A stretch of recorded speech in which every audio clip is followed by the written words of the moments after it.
When you get that call, had you known the context, the behind the scenes, that unhealthy culture, honestly, do you think you would have made a different decision?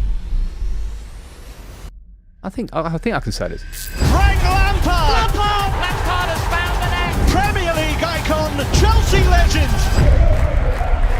I read that your dad was the biggest influence on your career, and then I read a separate quote saying that sometimes I hated him. You know, my dad was a tough man, pushed me very hard on the football front, and it got probably a bit too much. The fear of failure was a huge driving force, but it made me what I was and gave me the career I got in the end. Chelsea fans will be listening to this because they want to get your opinion on what's just happened, because since you've left, we've not really heard from you. I came back here because this was an opportunity to come to Chelsea, a club close to my heart. But I could see in training that the level wasn't enough. The size of the squad, with players that will test you and question you. Questioning you. And then Chelsea spends more money than anyone's ever spent in a window. It seemed like chaos. I could see that the players were ready for the season to finish. But low standards are a symptom of something further upstream that's happened. You know, we didn't get the results I wanted. And I know a lot of the reasons why. Like what? So, one moment occurred in your life that really tested you at a much deeper level. The passing of your mother. And while you were playing at the very, very highest level. I was a mummy's boy. I lost the closest person to me, you know, everything to me. The emotional support. I want to say something more, you know, and couldn't. What would you want to say? Frank is a legend. There's absolutely no denying that. But so much has happened in recent times in his life as a manager that unanswered questions remain. And I wanted to have a conversation with Frank, an honest, open conversation, to see if we could get to the bottom of some of those unanswered questions. What was happening behind the scenes? How did it actually feel for Frank? Is anyone to blame? What does Frank want to do next? And how and what caused Frank to be the man that he is? And that's maybe the most fascinating question of all. Because there's some things that Frank has just never talked about before. But he's made the decision to talk about them today. And if you have unanswered questions, I don't think you will at the end of this episode.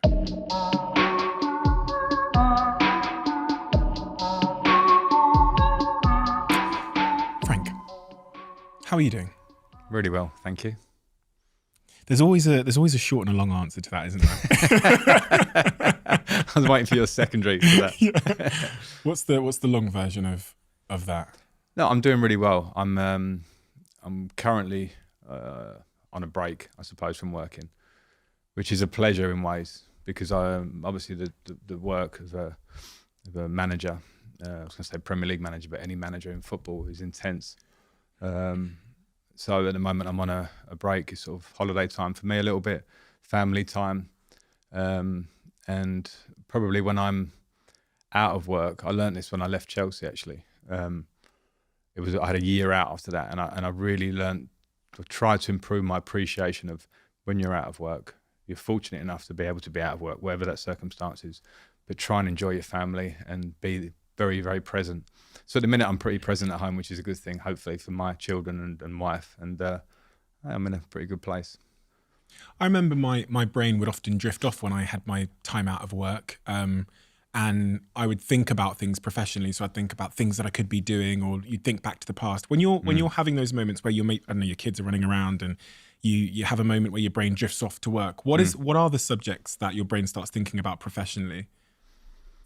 You think a lot in management about people. So if I reflect on situations like leaving Chelsea or leaving Everton and those things, there are a lot of things that are out of your control.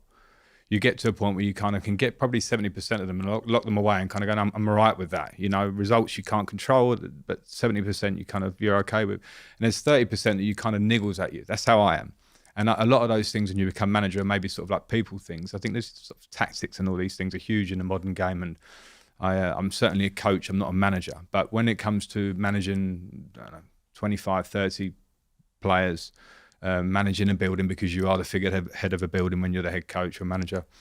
I think sometimes when you're reflecting, you can reflect on things. Did I have that? Was that interaction right? Would I have dealt with that right? Could I have dealt with it differently? And hindsight is like the best thing. You know, it's so simple to sit there with hindsight and think, I should have done that. So I suppose I have moments where I go over things like that, but they're all with a yearning to sort of be a bit better or learn that you might have done something wrong, or actually you come to the conclusion, no, I maybe did it right. So, I dip in and out of that stuff. And that probably is, as I say, I wouldn't say I'm the only one, but I certainly am someone that is, I can never control when those moments come. I can be pushing the swing, with my kid, and then my mind goes back to something or thinks ahead to something. And, that probably means that I'm absolutely invested in what I do. Yeah, I can relate to all of that. And I think anybody can. And I also really liked your analogy of once you get to like 50, 70% peace with something, it's kind of resolved as much as you know. Yeah. And then there's other things which feel kind of unresolved, I guess. Or like there's more wisdom to garner from those experiences. Well, I think if you don't get to peace with the 70%, I think you can get yourself in a bit of a mess. I think you can go over everything and correct yourself, and then what is the answer going forward? So I think kind of understanding what you are, and then going, no, that was fine, whatever the result, for a win or for a loss. I've had games as a coach and as a player where we've won a game and I know I got something wrong in the game, but you take the plaudits afterwards, but inside I know I got it wrong. I've had games that we've lost and you get criticism from the outside, and I know my prep was right, in my head. So I think those sort of things you can kind of stack up and go, no, well, that's fine. But then there's always the 30%, and we'll always strive for, and it might be less. I don't know, 30% sounds a big number when I say it. Sometimes maybe it's 10% to try and make you as good as you can be. So I kind of go over that stuff, because when you're out of work, when you're not working and you don't know, in football, you don't know what your next gig is, it's very hard to jump too far into the future because everything looks different there. So how can you stack yourself up as good as you can now? I want to get into all of that, but I want to take a step back, because I think I feel like there's more I need to understand about who you are as a person and your character, and really the foundations you're built upon to understand all of these things, the things we're going to talk about. So what do I need to know about Frank Lampard in terms of the influences and the experiences that shaped your character? The character of the man that sat in front of me, because I've spoken to a lot of people about you in preparation for this conversation. No, but they all seem to sing from the exact same hymn sheet. They all say, everyone says you're just a wonderful man, like a really good, solid gentleman. And it's, people don't know this, but we were meant to have this conversation before. Yeah. But you've just been a total class act in even not being able to come last time because of reasons outside of your control. The way you conduct yourself, you just conduct yourself as a real gentleman.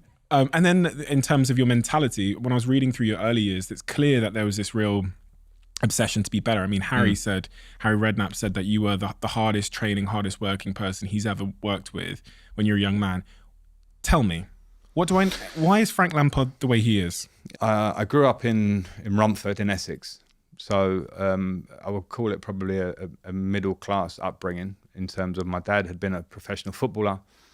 And so I went through a pretty comfortable upbringing where I was going to school every day, aspiring to do pretty well at school, training pretty much every day and playing at the weekends. So after school, I would go and train at Tottenham and Arsenal and West Ham. At one point, I was training at all three. You could in those days. Now it's different. I was playing cricket. I was playing for Essex as a child. So that was on Monday night, having nets at Chelmsford. And then on Saturday, I went to school, because I went to school on Saturdays, which I was devastated with at the time, as we all were. But that was how the school worked. And on Sundays I played. So my week was so busy, but it was content, very content. In terms of relationship of my family, I had a dad who was pushed me very hard on the football front, very, very hard. He was quite a hard taskmaster. What does that mean in reality? That means that probably I probably started kicking the ball when I was like 4, or maybe as soon as I could walk, but like remembering my early days would be 4 or 5. And then, so that was me in terms of I loved the football. But probably by the time I was 8 or 9, I was probably getting like coached or pushed in what a 15 or 16-year-old might be when they're sort of going into an academy at West Ham, say, where I ended up. As in, work on your weaknesses, go over the park, you need to have more stamina, your left foot's not good enough, your agility's not good enough. So I was like, used to put down the cushions in the front room and have me doing reaction, throw a ball against the wall, react and jump. I'm a kid. I loved it, don't get me wrong, but there were times when I didn't love it. And it got probably a bit too much. I'm not going to cry about it, because it made me what I was and gave me the career I got in the end. And then on the other flip of that, so I had that pushy kind of thing. And so after a game on a Sunday, we would lose, and he would give me some criticism on the way home, and I would be a bit emotional. And fortunately for me, when I think about sort of fate and how things work together to maybe get you to where you end up being, my mother was the flip, the emotional support, the, you know, arm around you, the quiet word. I was a mummy's boy, and that was completely my upbringing. So, as I say, it was pretty comfortable, and in the end, it led to me leaving school with my GCSEs, getting decent grades, and then going to sign on as a YTS at the time, an apprentice at West Ham. I read the quote about your father, I think it was in The Independent, that your dad was the biggest influence on your career. And then I read a separate quote saying that I have an awful lot to thank him for, but sometimes I hated him. Yeah. I stick by that quote. I think you'll probably find it a lot in stories similar to mine. And in the modern day, I think it's changed, because I think parents now, the thing with my story then in a different era was it felt pretty organic. My dad had played. He saw probably a bit of talent in me and pushed and drove in an old school way. I want you to be a player, son, you know. And it was like I think he found a new sense of pride in pushing me there.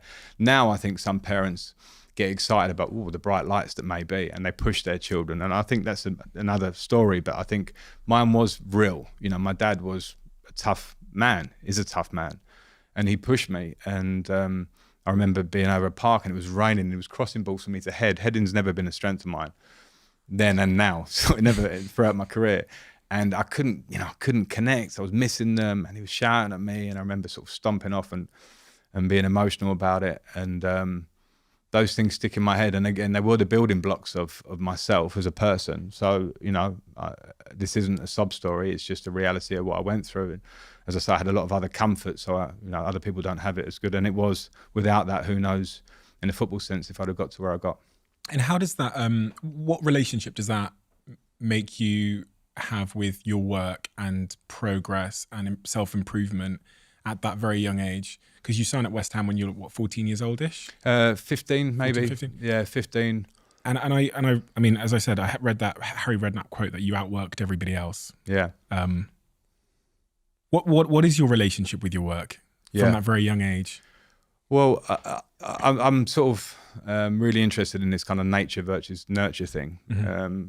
What was in me already was ingrained in me, maybe to be this kind of very work ethic-y kind of person. I think I had, you know, physical capacity. I was a chubby kid, to be fair. I was quite chubby. I had these cheeks, curtains, as you had in those days. And I remember, like, I know I needed to get fitter and get stronger. So, and then being pushed by my dad particularly and encouraged by my mum probably gave me this real desire and an understanding that if you don't work, you're not going to get there. And that, you know, that's what I would try and pass on to my children now.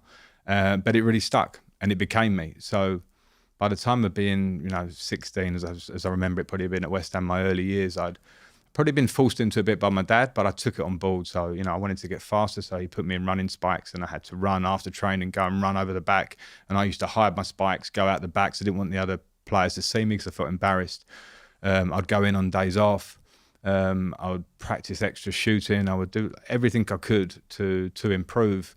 And it probably was, looking back, a desire to be the best, and I was never the best. I was probably like the second or third best kid in pretty much every team that I played in whatever I did, cricket or football.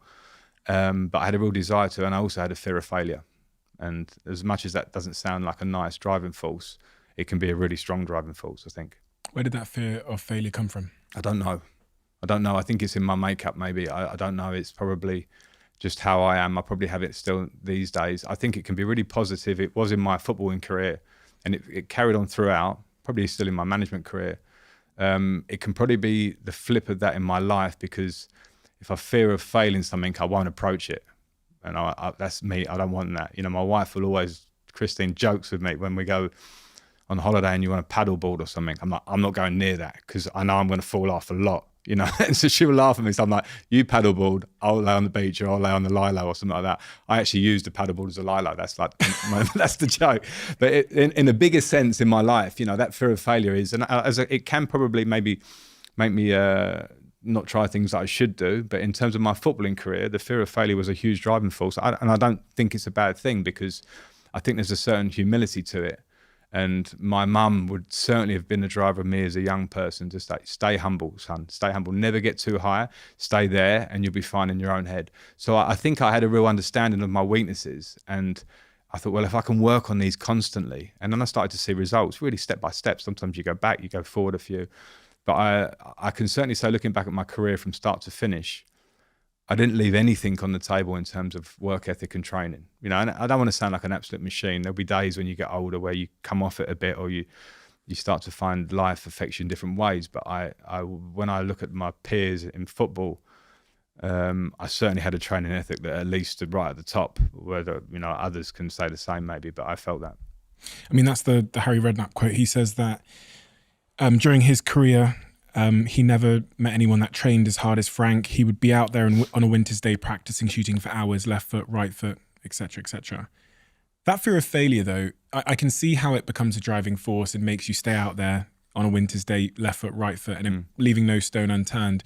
But with all these things, there comes a cost on the other side of the coin, right? And you talked about the paddleboard thing, which is that like kind of, if I don't do it, then I won't fail. But one of the things that I was assuming is it would also make you quite a chronic overthinker. Yeah. Because I think people that have that fear of failure, they try and think their way through a situation before it happens. Yeah.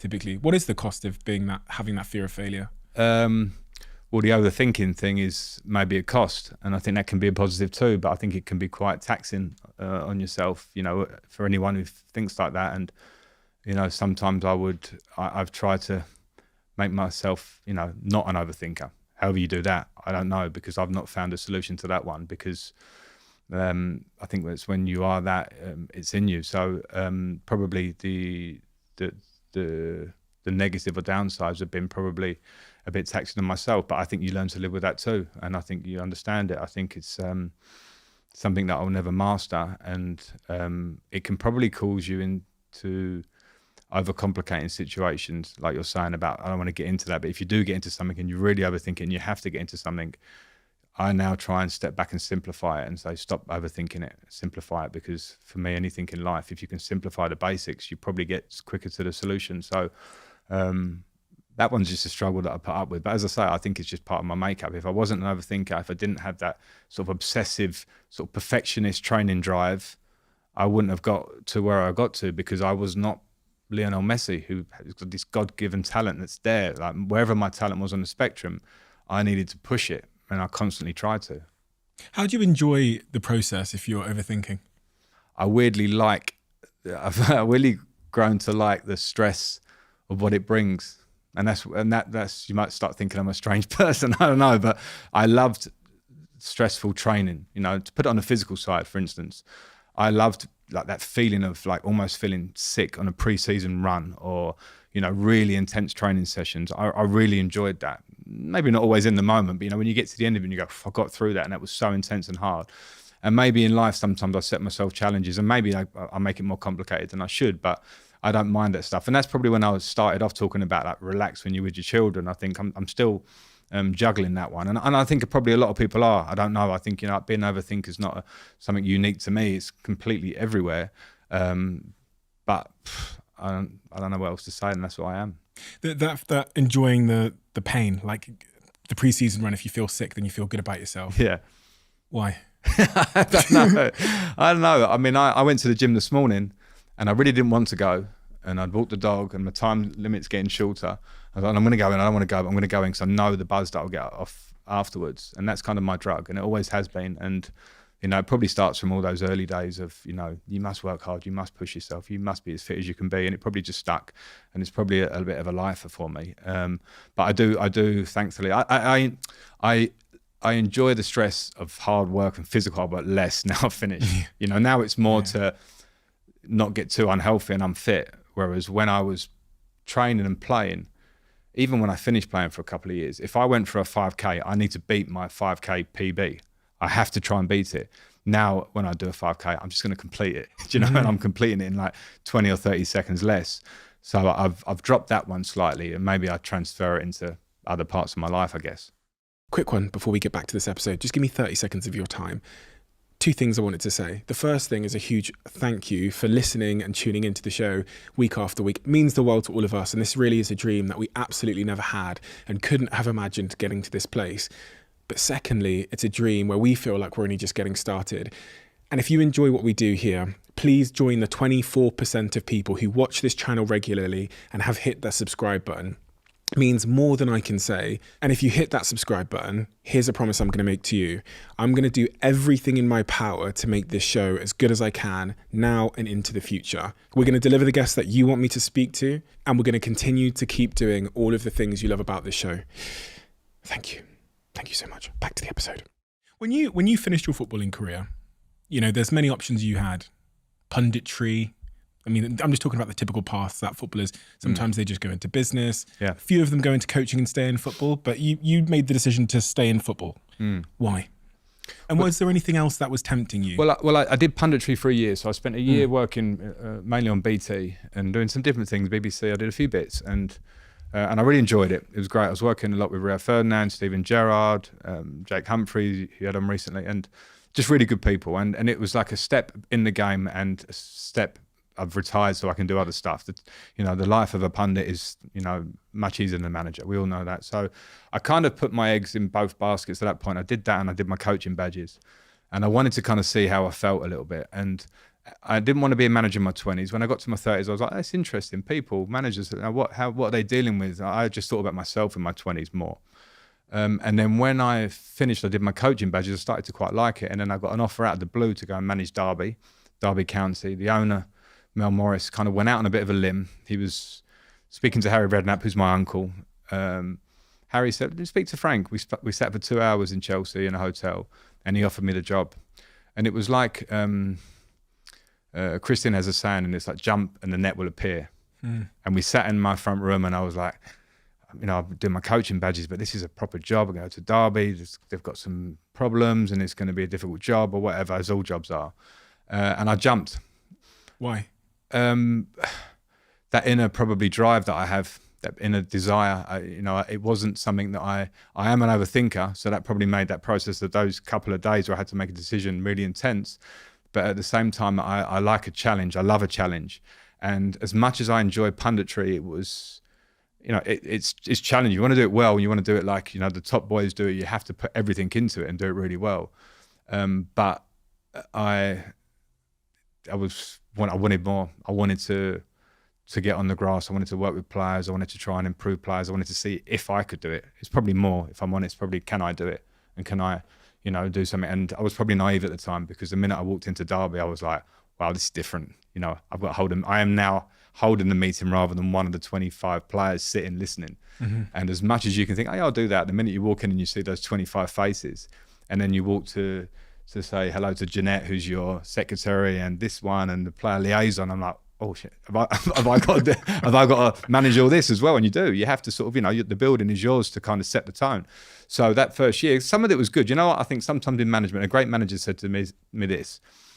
He said, and he was old, and he said to me, I think I was a better manager when I was young in many, many ways. He said, because as I got older, I started to really sort of overthink things and become a little bit more cynical. And, you know, you kind of go over these things. When I was young, I just make decisions and I was kind of free to do it. Now, I think there's a balance to that. Experience is obviously can clearly help as you go along. You learn from mistakes. But I understood his point when he said that, because I walked into Derby fresh and I made a lot of mistakes, because you always will.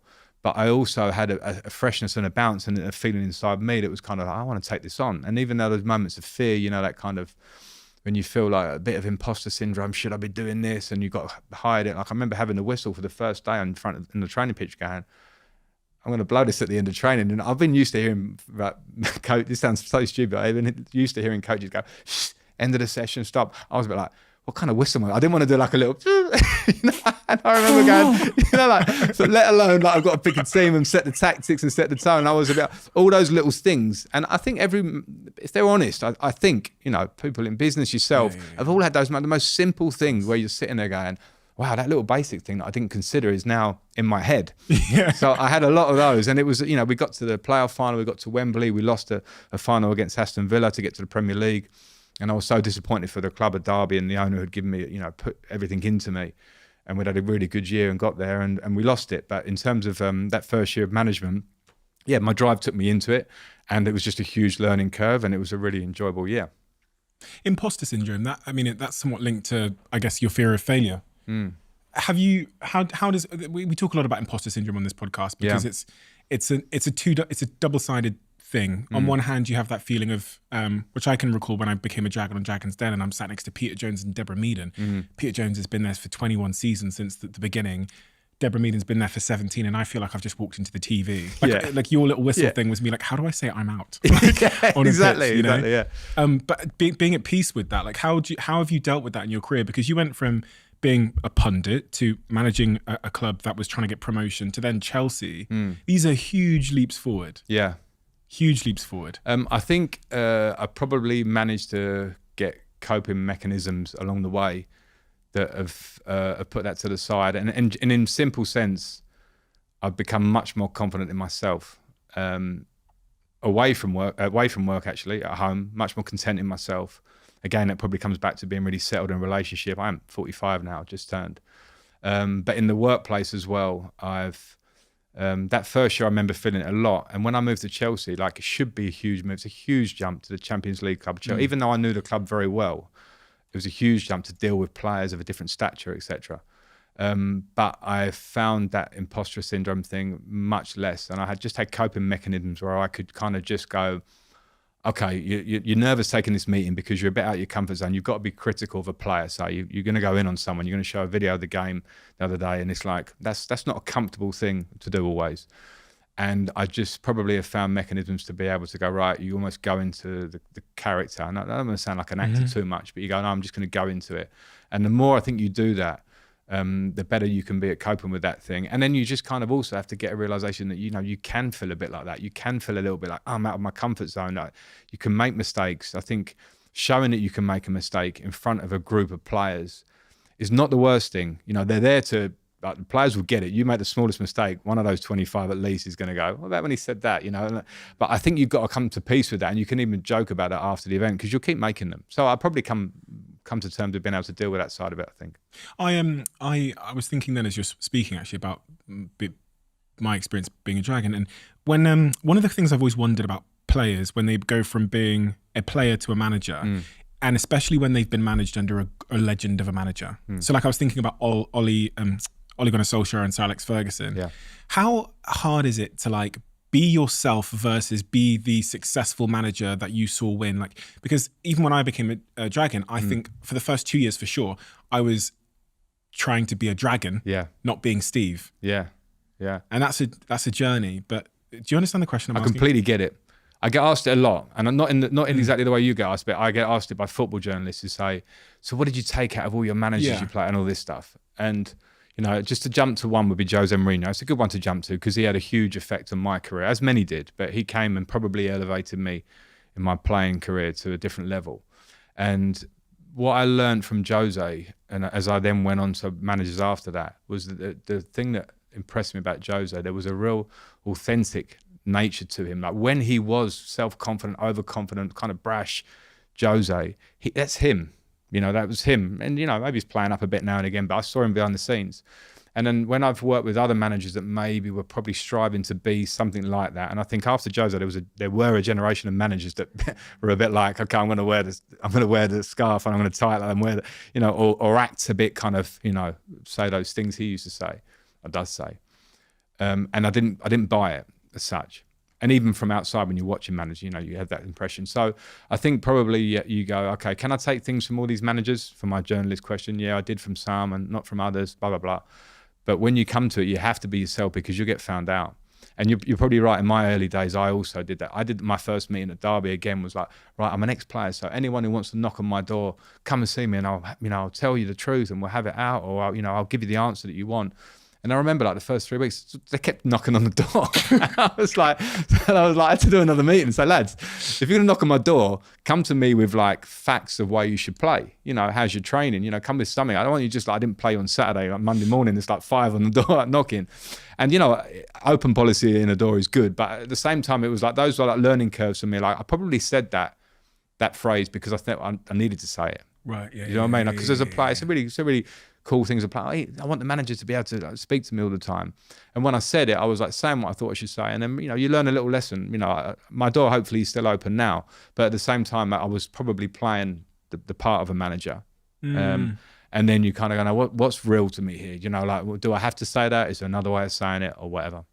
And that kind of brings me to a question, which is, wouldn't it therefore have been great for you to go and learn those lessons when the stakes weren't so high? Because even the stakes are super high at Derby, because you're figuring out Frank the manager there. Yeah. And sometimes you don't want to be at the poker table playing with real money. Yeah. until you've learned. But that's my life. You know, I know what you're saying, and I think I think I can say this. I think as an English ex-player, Steven Gerrard, others that have played at a high level, you know, played 100 times for our country, etc.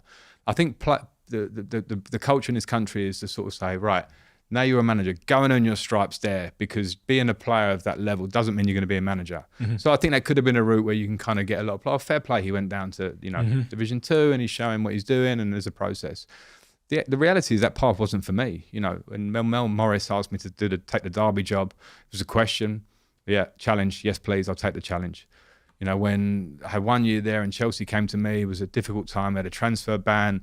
You know, Eden Hazard was leaving. It was a real transition. Young players, what's going to be there next year? I think probably some big managers have turned it down, and I know that.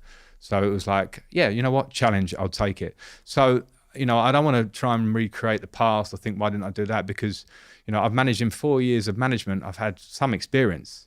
And for all the, you know, you'll always get criticism. You know, you leave Chelsea, people will criticise you. You go to Everton, you stay up, you get relegated, people will criticise you. But at the same time, I am resilient enough to deal with all that stuff now. That's been probably the beauty of having a long career in football. And so my thing is, I can manage Derby, I can go and manage Chelsea and do it to a good level as well, because I've had successes as well as when it hasn't gone so well. I mean, that's the modern day manager. So I think I probably crammed in a lot of work in 4 years, and working at a high end level with players that will test you and question you, because Champions League players question you. So it's just my path. I mean, that's it. So Champions League players questioning you.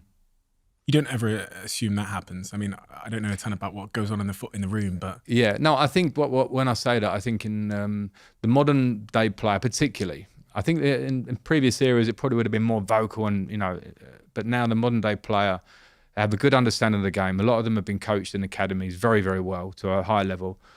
When they get to the top, they also, when you know, are setting out tactics, they will have questions for you, and you have to buy into that, because you know the reality is what you want is them to understand what you want, or sometimes they say something, you go, okay, we might change that, you know, or whatever it might be. And I think when you get to the top level in football, you have to understand that that's there. Now, they have to understand you're the boss, and you have to make that very clear. But at the same time, there will be lots of players that will challenge you. What do you mean by that, boss? Come to you. What about if that happens? You know, and you get a lot more of that. And I remember reading Pep Guardiola once said that even if you don't know the answer, pretend that you know the answer. I was going to say that. Yeah. And you know, so there is a version of that, because you know when you're getting things thrown at you, sometimes it's like, you know, football is an active game. And I think sometimes in the modern day, we look at, you know, on Monday Night Football, you see after the event, you know, they should have done this, or people are imagining what. You know, Pep Guardiola or Jurgen Klopp or fantastic coaches are doing, and it must be this amazing, complicated thing. For sure, they're amazing coaches, but it's an active game. So if you can give a good message, then the rest is down to the players at the same time. So you just have to prep them as well as you can, but they will challenge you. That got me thinking about when I sat with Jamie Carragher, and he was telling me about all the managers he had above him when he was playing at Liverpool, and then hearing from all the United players, Nani and Ever and Gary and Rio, about what Sir Alex was like, and then reading through all of the managers that you've worked under. I mean, there's so many of them, from Jose to Ancelotti. So many of them. I mean, there was one period where the managers were being sacked every 6 months. It feels like at Chelsea. Yeah. And the thing I garnered from all of them is that there is actually not a successful blueprint to being a successful manager. There's not like a blueprint. There's not a way to be a successful manager. No. Some of them are tacticians, some of them are man managers. Yeah. Is that accurate? It's very accurate. I agree with that. And Chelsea is a bit of a unique example, because in my time there, they changed manager a lot, as you say. And I don't think that's the most productive way to run a business in an ideal way in terms of football, because in an ideal way, you kind of go, we trust in this manager, let's work with it. Here's the idea, we're going to go with it. And of course, it's the prerogative of the owners to change that. What we did have at the time was a fantastic unit within the dressing room of high talent, high personality that led the dressing room. So we had a great team and a great squad. And when I say that, we had a spine of players of John Terry, myself, Peter Cech, Didier Drogba, Ashley Cole. I could go on. And there were personalities that sometimes would clash. but we knew our place. We knew we could rely on him. I knew that I would run for him and he'd run for me. And we also had high talent of a player that Didier Drogba would score in every final pretty much. So I think we kind of like bridged that gap of changing managers. And so I think when you come back to the question of, great managers, I think sometimes it's a case of compromising with what you're working with.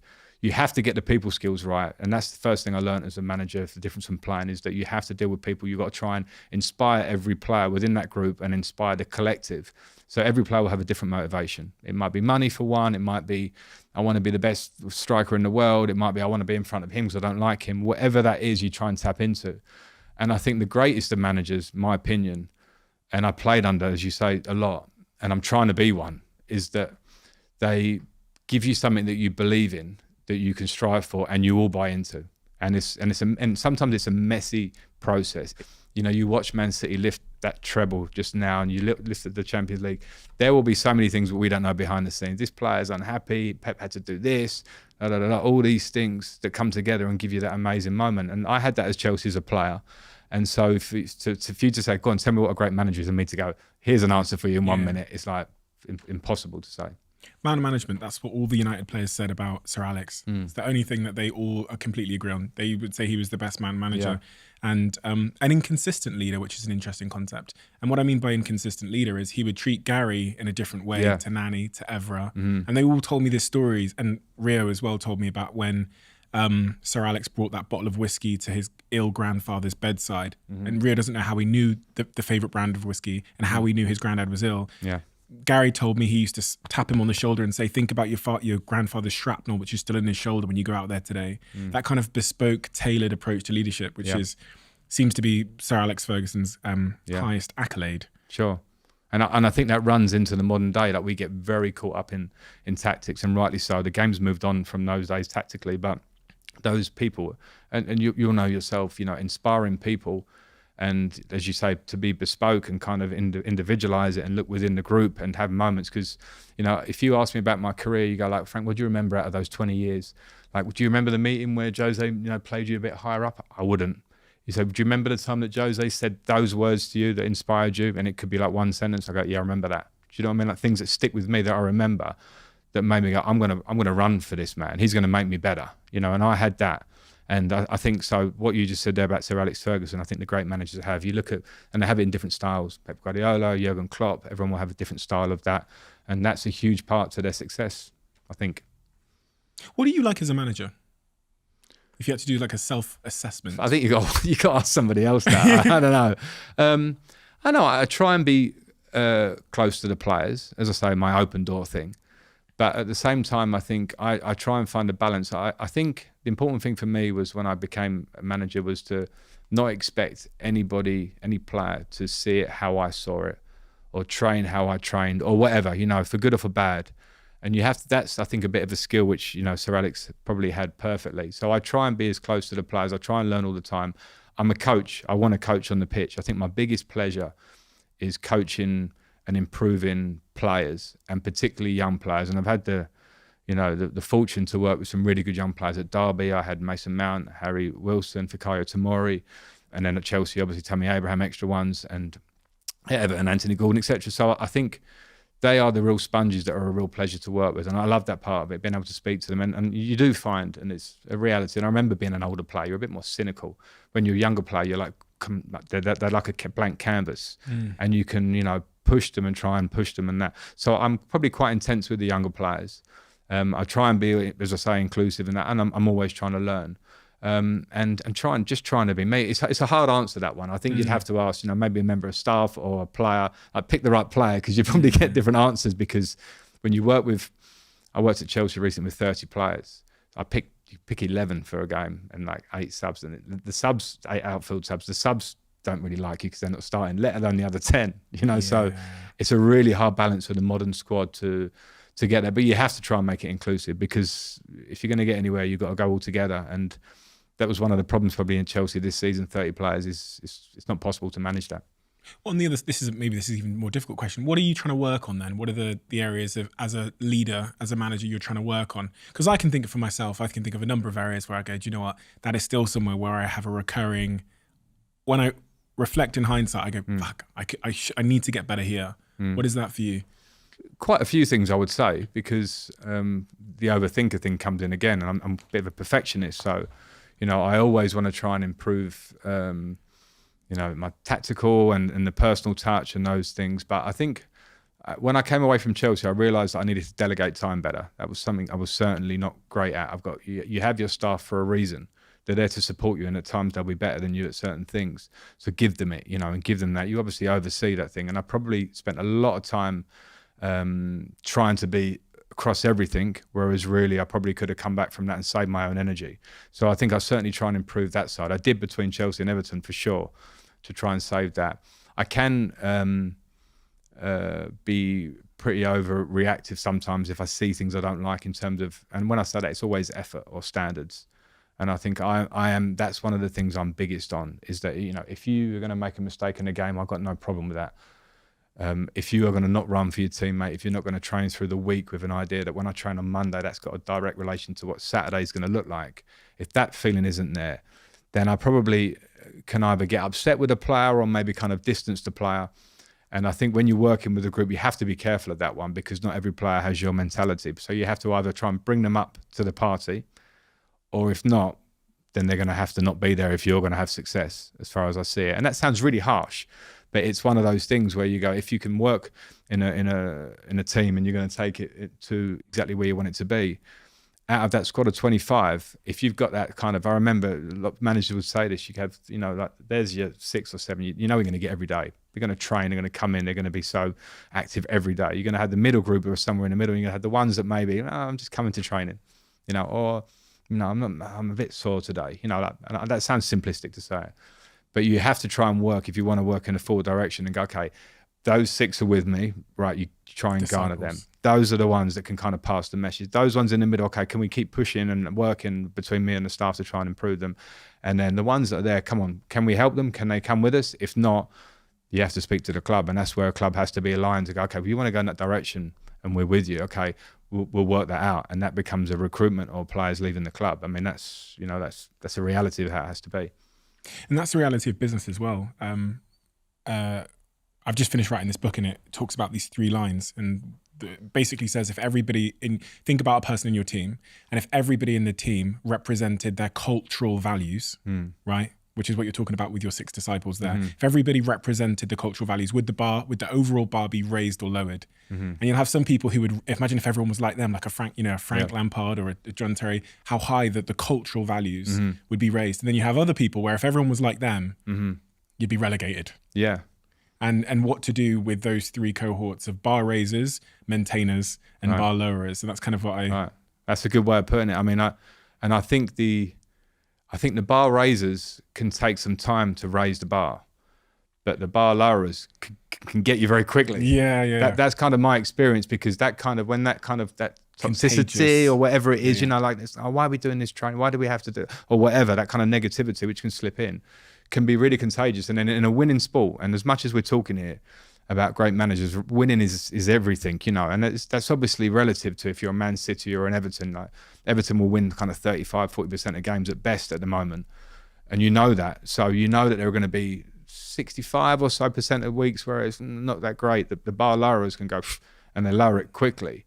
Whereas if you can get the raisers to take control, then I think generally you can kind of get there. So it's a really important thing. That's probably one of the interesting things that, as I say, the transition from player to manager, trying to get that, because whether you were one of the bar raisers or you're in the middle group or the lower group, when you become a manager, it doesn't matter what you were. You've got to kind of get that, get the script of what it is, and kind of just push. So that's something that I think I'm trying to improve on everything all the time, and coming away sometimes gives you nice time to have perspective and just kind of go, I'm going to put it in line a little bit, and it looks a bit different to what I thought before that experience. Yeah, I guess this is why some of the greatest managers of all time, they hold on to their Gary Nevilles and their disciples. Yeah. And I've spoken to Gary about this. Gary said to me, in fact, when we were filming Dragon's Den recently, he said, for those last 2 years, Sir Alex kept me there because of my impact on the dressing room. Yeah. Not my impact on the pitch, but on the dressing room. I could keep the standard high. In the modern world, I was reading the stats, managers are getting fired quicker than ever. Sure. And it must be so difficult to establish authority when the players are aware that the manager's going to be the one to be taken out if things don't go well. In business, it's not like that as a CEO, because I own the company and I am the manager. So if there's behavior underneath me that's toxic and contagious, I can act. The center of authority is with me. Whereas it seems like in a club, the center of authority is really like the chairman, the owner. Sometimes the manager manages to get there, but in the modern world, we don't let managers last long enough to build that authority. No, and that's the tough world that it is. And I think, you know, you probably have to earn the right as a manager to get to a club, maybe when you look at the perfect models right at the top. You know, and Manchester City is a good one to talk about now. I worked with the City group. I had 1 year playing there. And I could see when I was there, they hadn't arrived at that point, but I could see with the stability from above and how it ran and the vision, it was like they were going to get somewhere because they had a great structure. And it wasn't like it was going to get pulled and pushed and pulled for, you know, a small period of time. It was like, we're going to get there. And then they hired Pep. You know, they had a not difficult first year, but the first year was kind of him finding his way. I need this. And then he's a fantastic coach and they have great players. But if you don't have that aligned thing where, as you said, the most important person at the club in the modern day, in my opinion, is the owner. And it is the structure at the top, because they set the tone. Maybe it's financially, maybe it's with the sporting directors and recruitment, because you will be as good as the players you recruit. A great manager, again, I don't want to sit here and drop names, that said to me, it was when we finished my first season at Everton, we just stayed up, skin of our teeth. And he was like, rang me to say congratulations. He went, Frank, don't rest. 80% of your work for next season will be done in the next month. So it was recruitment. So like 20% will be what you do next year. And now the 80% is like bringing the right players. So I think, you know, like that alignment, as I keep saying there, is something that, you know, if you can get an owner, and there are great owners and there are great sporting directors and recruitment, and the manager is so, you know, critical to it. But when you look at last season, 13 managers left their club, I think it's 13 out of 20 clubs. And you're talking about, you know, Antonio Conte, and you're talking about Thomas Tuchel, you know, managers that had huge successes. It shows you that the landscape's changed to the point where the manager will be culpable. And I think you have to be at peace with that. But you have to try and get to the point very quickly where you have success. And that's tough, because winning is, and the modern world of social media and reaction is like, get him out, you know, get the next one in. You know, sometimes maybe they're right, maybe the manager is culpable, but other times there are many things. And to come back to your original point about players and those stalwarts and the Gary Nevilles and the James Milner at Liverpool in the last whatever years, you know, people on the outside, I think it's very easy to look at the superstars and Mo Salahs and that. I can guarantee you, and I know this firsthand from speaking to people like James Milner and Jordan Henderson have absolutely set the tone of that club for the last whatever years during great success. And if you don't have that kind of those drivers within that top 6 or 8, I think it's very hard to sustain success or get success. And again, back to my Chelsea days, we had that naturally, and we were actually quite diverse. So it was like John Terry was like the real captain, like heart on his sleeve. You could see it in him every day. I was probably like more quiet, but like a trainer and standards and myself, and trying to hope that would bring people with us. Didier was this sort of charismatic from the Ivory Coast and kind of brought in, you know, that section of the dressing room, and he took Petr Cech spoke 5 languages. Ashley Cole was such a nice lad, and this, you know, best left back the country's probably ever seen. So we had this amazing group.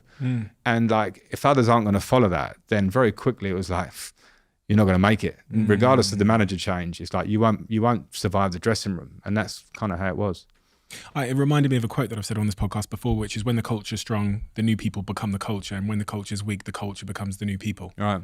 Because when you have that core of disciples, someone coming in, they'll stand out so much if they don't fit in with you, Didier, Frank, etc., that they'll instantly be expelled. But when the culture's weak, someone will come in and they'll actually influence the dynamics. And that's when you're really, from my experience in business, is when you're really, really screwed. No, that's interesting, because I think in football as well, because it's so topical, there's so much conversation around it.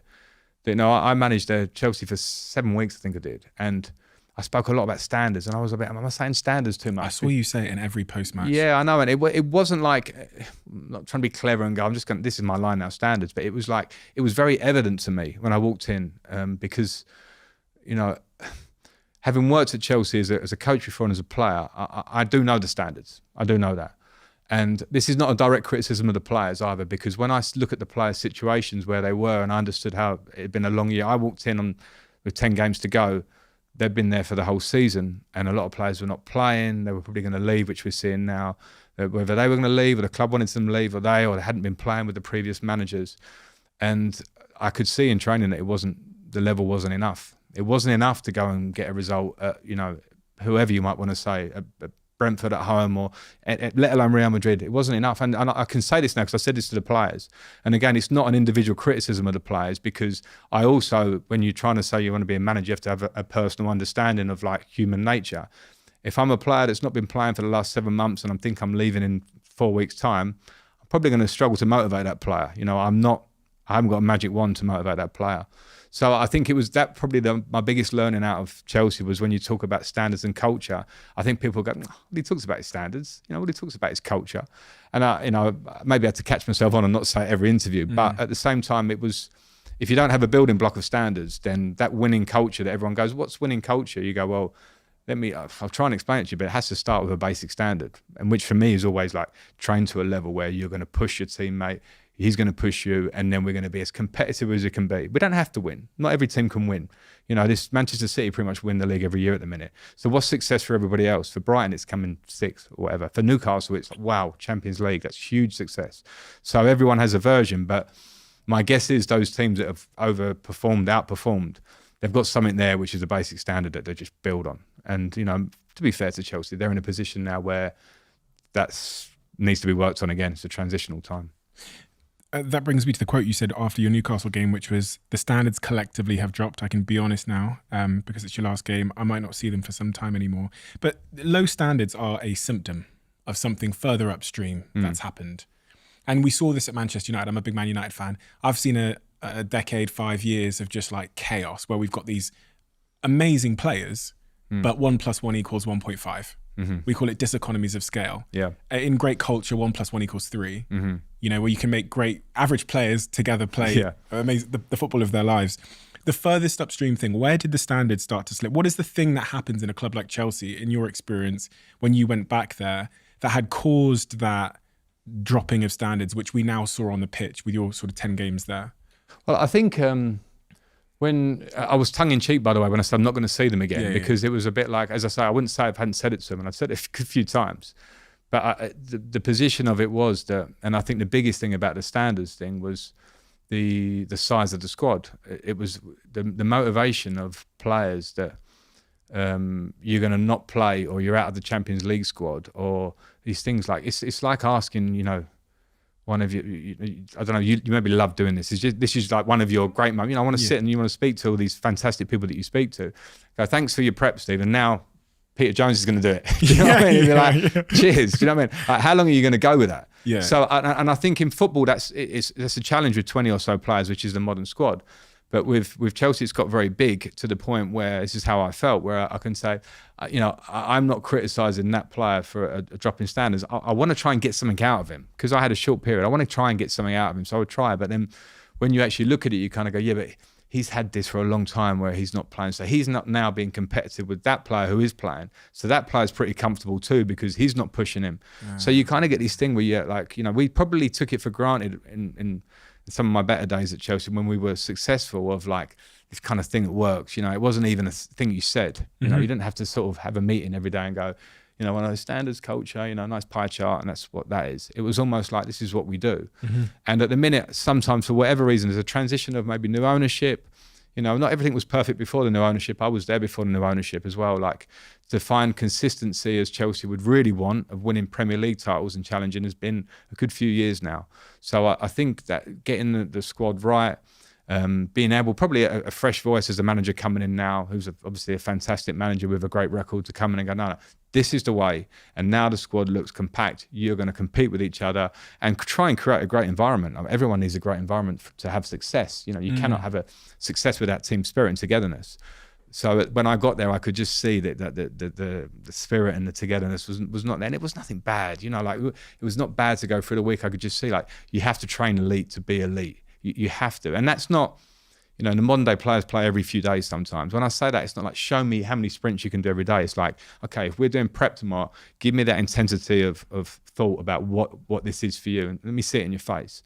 But then at Chelsea, when you did that, you had to go, right, if I want to really focus on the 10 or 11 for tomorrow, that means I've got to have 18 players over there. And you kind of saw the body language as they walked off, some of them, that they were like, again, because they've been having it all season, some of them. So on a human level, I completely understood. And in the end, it was like I came back here because obviously this was an opportunity to come to my club, Chelsea, a club close to my heart. But as soon as I got in, I realised that probably I thought, you know what, 30 players, I can motivate in 6-7 weeks because it's not like a long-term thing. I can come in and be fresh. But in terms of when I came in, I noticed very quickly that some players were probably thinking about this season's going to peter out and what's the future going to look like. And that was a difficult situation. It never crossed my mind that the size of the squad has such a big impact, but it makes perfect sense because you need that sort of healthy competition. And I believe your first team was it 32 players? Yeah. Which is more than you're allowed to register for the Premier League or Champions League. So you had this kind of surplus of... A lot of players. A few are always injured, probably, so that comes down a bit. But it's a surplus, and it's a surplus of... The makeup of the squad is international players generally. There were a couple of young players, but when you try and build a squad, it would be like this is my core kind of 15 or 16, and then you go and maybe these two experienced players that might not need to play every week, and then we've got these kids that are waiting and they're like just happy to be there. They want to play. They're going to be training, and if you give them an opportunity, they'll be like. But when you have like international players in a big number, then of course you're telling internationals you've got to stay at home. It's not easy, and to have the conversation every Friday with them and get them lined up coming in is also not easy for your own energy. Do you know what I mean? So that's not easy. I don't care what kind of a man manager you are. Like it's like next you're not playing, okay. Next you're not playing. Like however you try and box that up to a player, eventually they'll probably go, I know I'm not playing. Stop telling me this shit. Do you know what I mean? So I think that was an interesting learning curve for me. Like an interim job is what it is, and I kept getting asked. People, it was kind of frustrating at times. Like, are you finding this so hard? Are you finding this so hard? I was like, you know what? I'm back home in a club that I love. A fantastic training ground. I'm doing everything I can in this job to try and improve it. But I knew behind the scenes there were a lot of things that, myself and my staff, we want to improve. We want to coach. We want to sort of when you lack those basics. And as I say, I think. There's an understanding in the club that it has to change now. I think it has to change. Then, if you lack those basics, then it's really hard to get where you want to get to. How does that happen though? So there's these 32 players, and then Chelsea spends more money than I think anyone's ever spent in a window, in that sort of January window. You bring in all of these players on these long contracts, which I've never heard before. I think it was like 8-year contracts, and they're all like class, amazing individual players. Is that because the new owner doesn't understand those dynamics of football? Because that's what it seemed like for me. I thought either this is a genius or an idiot. Yeah. I don't want to criticize anyone like on a personal level, but as a fan looking and I go, signing these players on 8-year contracts, they're great players spending all this money. The impact on culture when you just throw stars in at such quantity. Yeah. It looked like inexperience and naivety. I think that's understood now in terms of what it's meant with those 30 players. And I think you've seen that now in that already. I think 6, 7, 8 players have left. So I think, but the intentions are certainly good. I know that because the owners gave me an opportunity to go in there and I had a good relationship with them. Their intentions to do a good job at Chelsea are amazing. They want to take the club and be the best. They have great intentions. So now I think those younger players, now with a new voice, a new manager, the squad coming tighter, I think they'll have a greater chance to show what they've got anyway. And they're talented players. And, I remember being in Chelsea when Eden Hazard arrived. At pre-season, it was like, is this kid, he was a bit lazy looking, and he was a bit kind of strolling around. Is this kid definitely...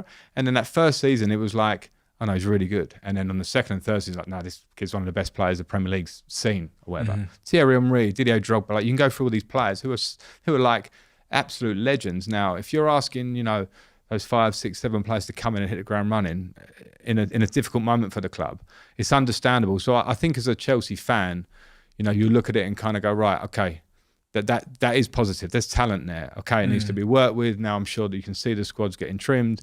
And as I can say, hand on heart, the intentions of the owners is absolutely, they've spent that money because they want to do well. Now, if they're going to address the situation a bit, that's their strategy going forward.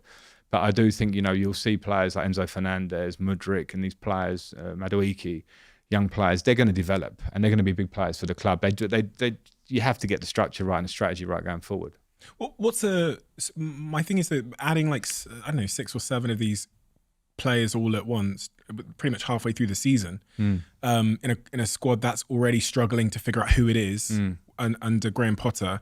It begs the question, like, who's doing the recruitment here?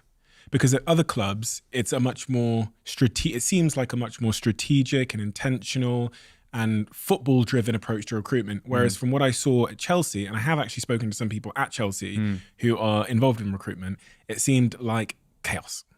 Yeah, I mean, I wasn't there for that period. Right. So that was I got there in April, and so January was the last window, and obviously they spent last summer. But I think the change of ownership, and then obviously some people moved on who were in the hierarchy of the club, and so there was changes. So there was a big change of structure. So I think you have to give some time and some leeway for the process. And there certainly now are sporting directors and recruitment people in there, having worked with them, who are very talented, very hungry, good to go. And I think now it will be up to them to take the club forward. They haven't signed bad players. I think this maybe the strategy of bringing them all in at that time, looks a bit excitable at the minute, as in terms of there's a lot of players for success. But I think probably there's a long game, and I think there's a plan.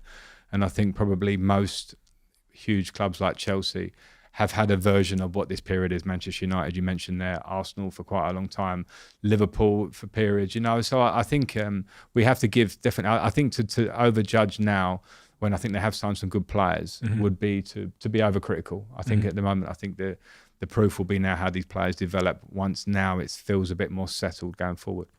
I think that's all true. I think what's the optimal way for player recruitment to happen in your opinion?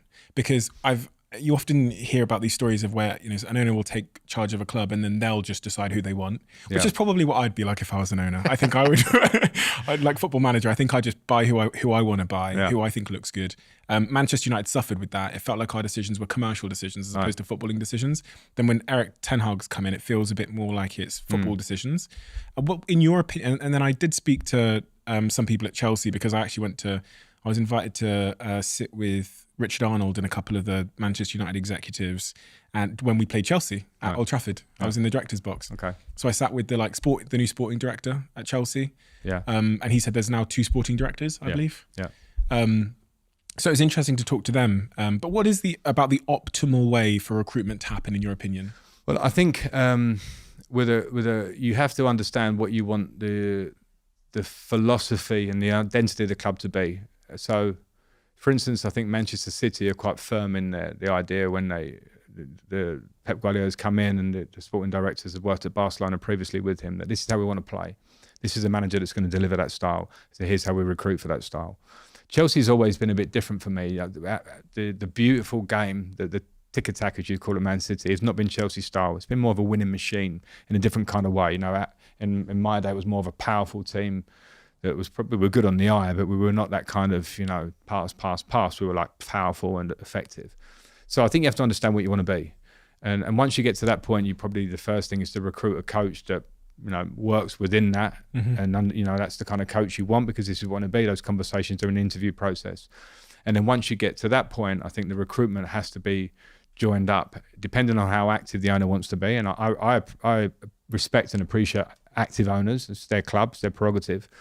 And then the sporting directors and the manager, and then obviously recruitment, which brings all the data analysis into the picture, and it has to be joined up, and you have to be all very confident by the time you want to bring in a player that you're going, this is the player we want to bring in. There are always 1 or 2 or 3 options, because you may not get target number 1, but I think you have to be able to recruit for the style that you want to be. So the coach really has to have a big buy into that as well.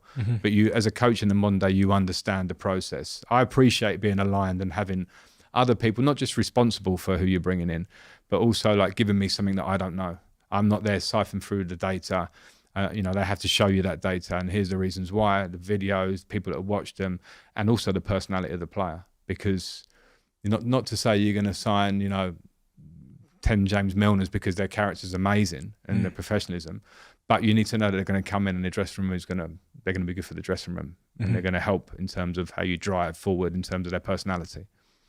One of the key questions I want to answer, and I wanted to ask you today, is like, what would have had to happen to avoid the situation where you had that unhealthy culture at Chelsea behind the scenes, in those when you came back in as the interim? What could you have done to avoid that happening? Say you were if you could, in hindsight, have a wand and correct things that were done.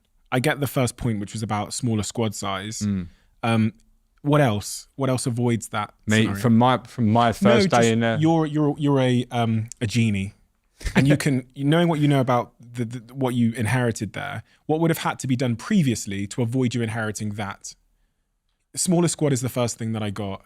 Yeah, smaller squad. I mean, some things are just a bit, like there are phases, and I think Chelsea, they won the Champions League. I left. They won the Champions League like 3 or 4 months after I left, and at that point you kind of go, okay, where's the next move? And you kind of go, how was recruitment then? What things worked then?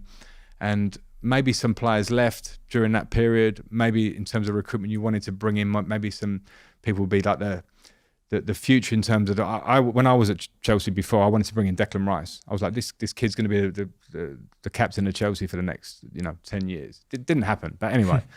But I think in terms of those things, it's hard for me to sit here and kind of dissect other people's work in that period in between. Like I would have maybe had an idea. It wasn't my idea because I'd already left the club. So maybe like when I came in, it's really hard for me to kind of dissect all those moves. I came into what I came into. So, I think it'd probably be a little bit casual for me to kind of go, they should have done this. It's a hindsighty one that's. Yeah, it's kind of me wondering, just because I've been a Man United fan and I've seen that happen, and I saw obviously Sir Alex Ferguson leave, and then we just had these 10 years of what I describe as like confused chaos. And I'm trying to figure out almost like how in a Sir Alex Ferguson situation, how we could have avoided that if at all possible. Yeah. I mean, it's such a big figure. That's difficult, isn't it? I agree. I don't know enough about Manchester United, but I can understand why after Sir Alex leaving, and also some pivotal players will probably come into the end of their time at the same time as him leaving, to replace that and keep moving forward. I mean, there might have been mistakes in it. It's not my thing, but I can understand why it feels like a long period for a club the size of Manchester United. But it just shows you that I think that how cutthroat and fast moving this Premier League is, because if you come off the gas in terms of recruitment or whatever, or you have a bad time, climbing back up there, people think, oh yeah, you're Chelsea, you'll be in the Champions League again next year, or Arsenal, you'll be there. Like Arsenal had to work a long time to come back and challenge for the league last year with a lot of work, and people were criticising Mikel Arteta in the beginning, and now they've worked together and stuck together and recruited really well, and now they're ready to go. So I mean, I don't think we should expect, even you being a Manchester United fan or me having a Chelsea head on that, next year it's going to be great. Like everyone else is moving forward too, So. When you get that call, the interim call, you've just left Everton. Yeah. You're out of work. Graham Potter's been released from his responsibilities. What's going through your head when they say, we want you to come back in and take an interim manager role? If I was a fly on the wall when that phone call happens. You nearly were. Yeah, I was. We were going to do this. Yeah. So I know, I mean. I wasn't going to tell the story, but... No, I can tell it for you. I was coming to meet you and I rang you to say, sorry, I'm going to become Chelsea manager. That meeting, people arrived at my house that afternoon. So... Well, just to be clear, you didn't tell me that exactly. You said, I can't come and I can't tell you why. Then I told you after. Yeah, right. Then you told me after. But I'm not an idiot. So right, okay. I kind of inferred maybe that. Okay. So anyway, I mean... No, I think probably that it's normal that I consider everything. And, I probably considered it as in... Firstly, it's a club very close to my heart, as I said before. A challenge of working, and it was like we had 2 games against Real Madrid, and we had the season to pan out. It was a difficult running, so I was fully aware of that. And I don't know, maybe I do love a challenge. If that challenge had been probably any other club other than Chelsea, I probably would have said no. I was very happy to be at home as such in that period. I wasn't fighting to get a job at that period. So it was probably a bit of head and heart. I'm not sure what the heart probably was a bit more substantial in this one than the head, because I suppose if you look back again, we're in that hindsight position. But what were my positive outcomes? What were my negative ones? The minute we didn't get through against Real Madrid, which probably a lot of people would have bet on, you're kind of into that zone of end of season and what are you playing for as a club like Chelsea, and that's not the norm at Chelsea. You should be playing for something, and in the end, we played for not so much. And of course, another reason my motivation come down. So I probably could have been a bit more ahead of the game in that. Whether that would have changed my mind, I don't have a regret about doing it. I went back there. If people from the outside want to, criticise or have a view on it from the outside for 6 or 7 weeks' work, I've got no problem with that. I worked at Chelsea before, I worked at other clubs, and it's another experience. It wasn't my most favourite experience in my footballing career, I won't lie, but it's an experience, and I have learnt out of it. Not so much, but I've mentioned a few of the things. Not your favourite experience. Did you enjoy it? Be honest. I enjoyed the first few weeks. I felt like I was back at Cobham. I know so many people there. I was like into the challenge. In the middle bit, I probably started to understand more that there's a lack of what we've spoken about. And then in the last week, we had Man City away, Manchester United away, and Newcastle at home as our run-in. And I was like, okay, let's get through this week, because I could see that the players were ready for the season to finish. It's again, some of it I got on a human level. Does that not hurt you to some degree? Like, because you love this club so much and you're a winner. And if you see these players have checked out, it's not just they're checking out on you as a manager, but they're checking out on the club that you love. Yeah, as a general, it didn't hurt me, because having worked in football for a period, having been a player a long time, I've seen a lot of these instances, and I'm not holding the players to my standard as such. And a lot of them, I did know the backstory and the side stories. I could get that they were moving on. So, if a player's moving on, they might just not, they might not be ready for those last few games. They might have a bit of an issue or something. And, But there's no way that you can accept that.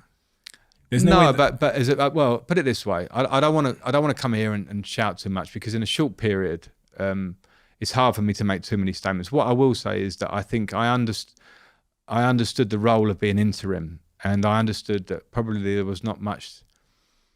There's certainly not much to gain from me saying, "Oh, that was so bad," or "That was so bad." Now, because when I look back, I'll probably just try and take my own thing out of it, and I don't want to go there. I didn't work long enough with the players to be there the one going, and I can't believe that happened at the end of the season. Yeah. I walked into a position where some of them were a bit disenchanted or whatever, and I'm not going to tell that player that you shouldn't feel like this. I'll try and drive them amongst the group, but it's not for me to go, because a lot of players a couple of players sat with me and said, "Listen, I'm going to be leaving in the summer. I'm finding it a bit difficult." I'm like, okay, I get that. I'm not going to change that in 4 weeks or whatever. So, So what was the objective then in the 4 weeks when you're thinking about, when you realised that what was the sort of behind the scenes context? Do your objectives shift slightly and go, okay, success here looks like this for me?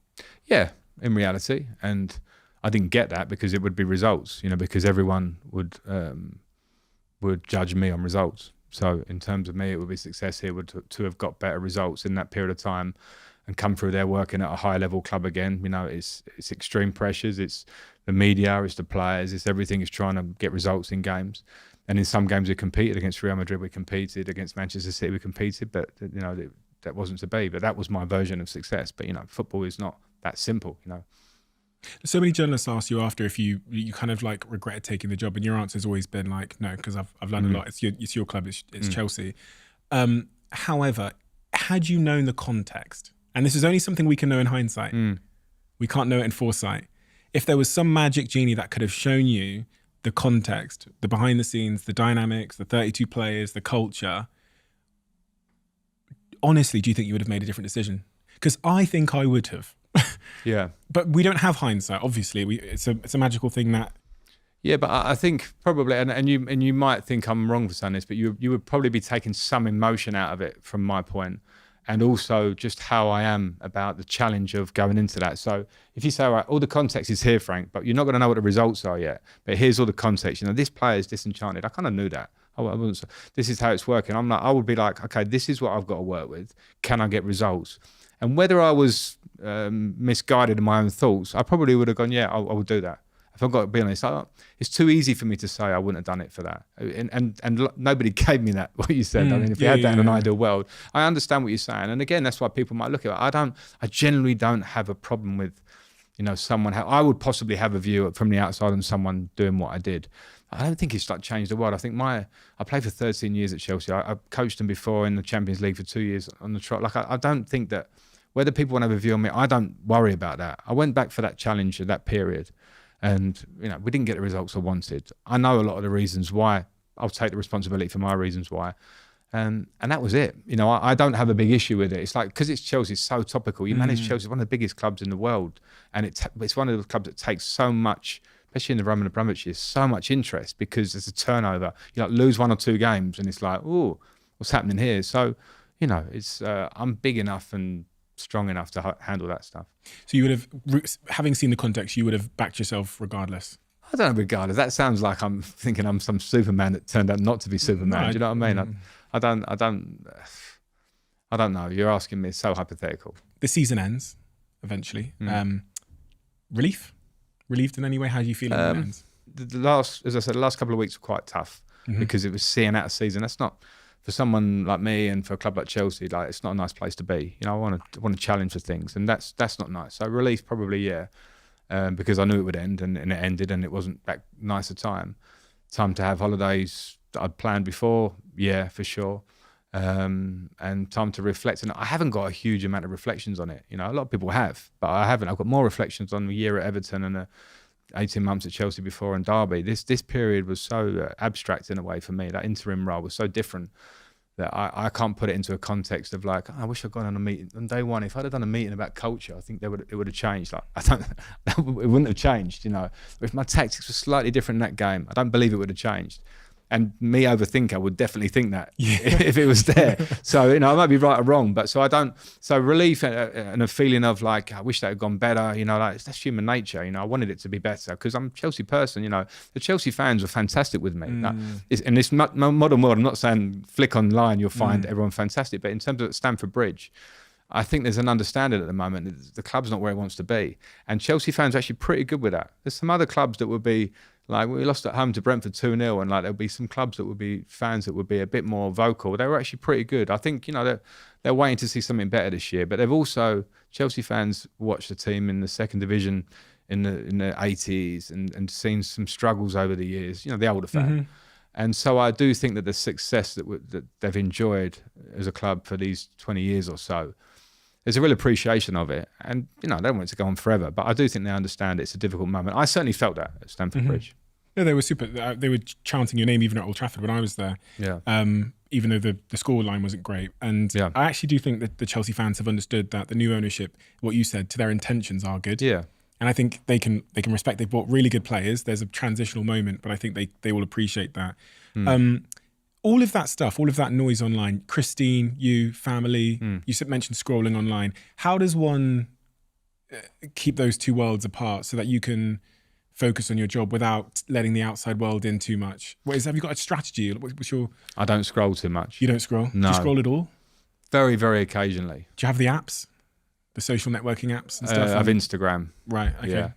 Which I have an Instagram page, but I'm not very active on. It's just not really me.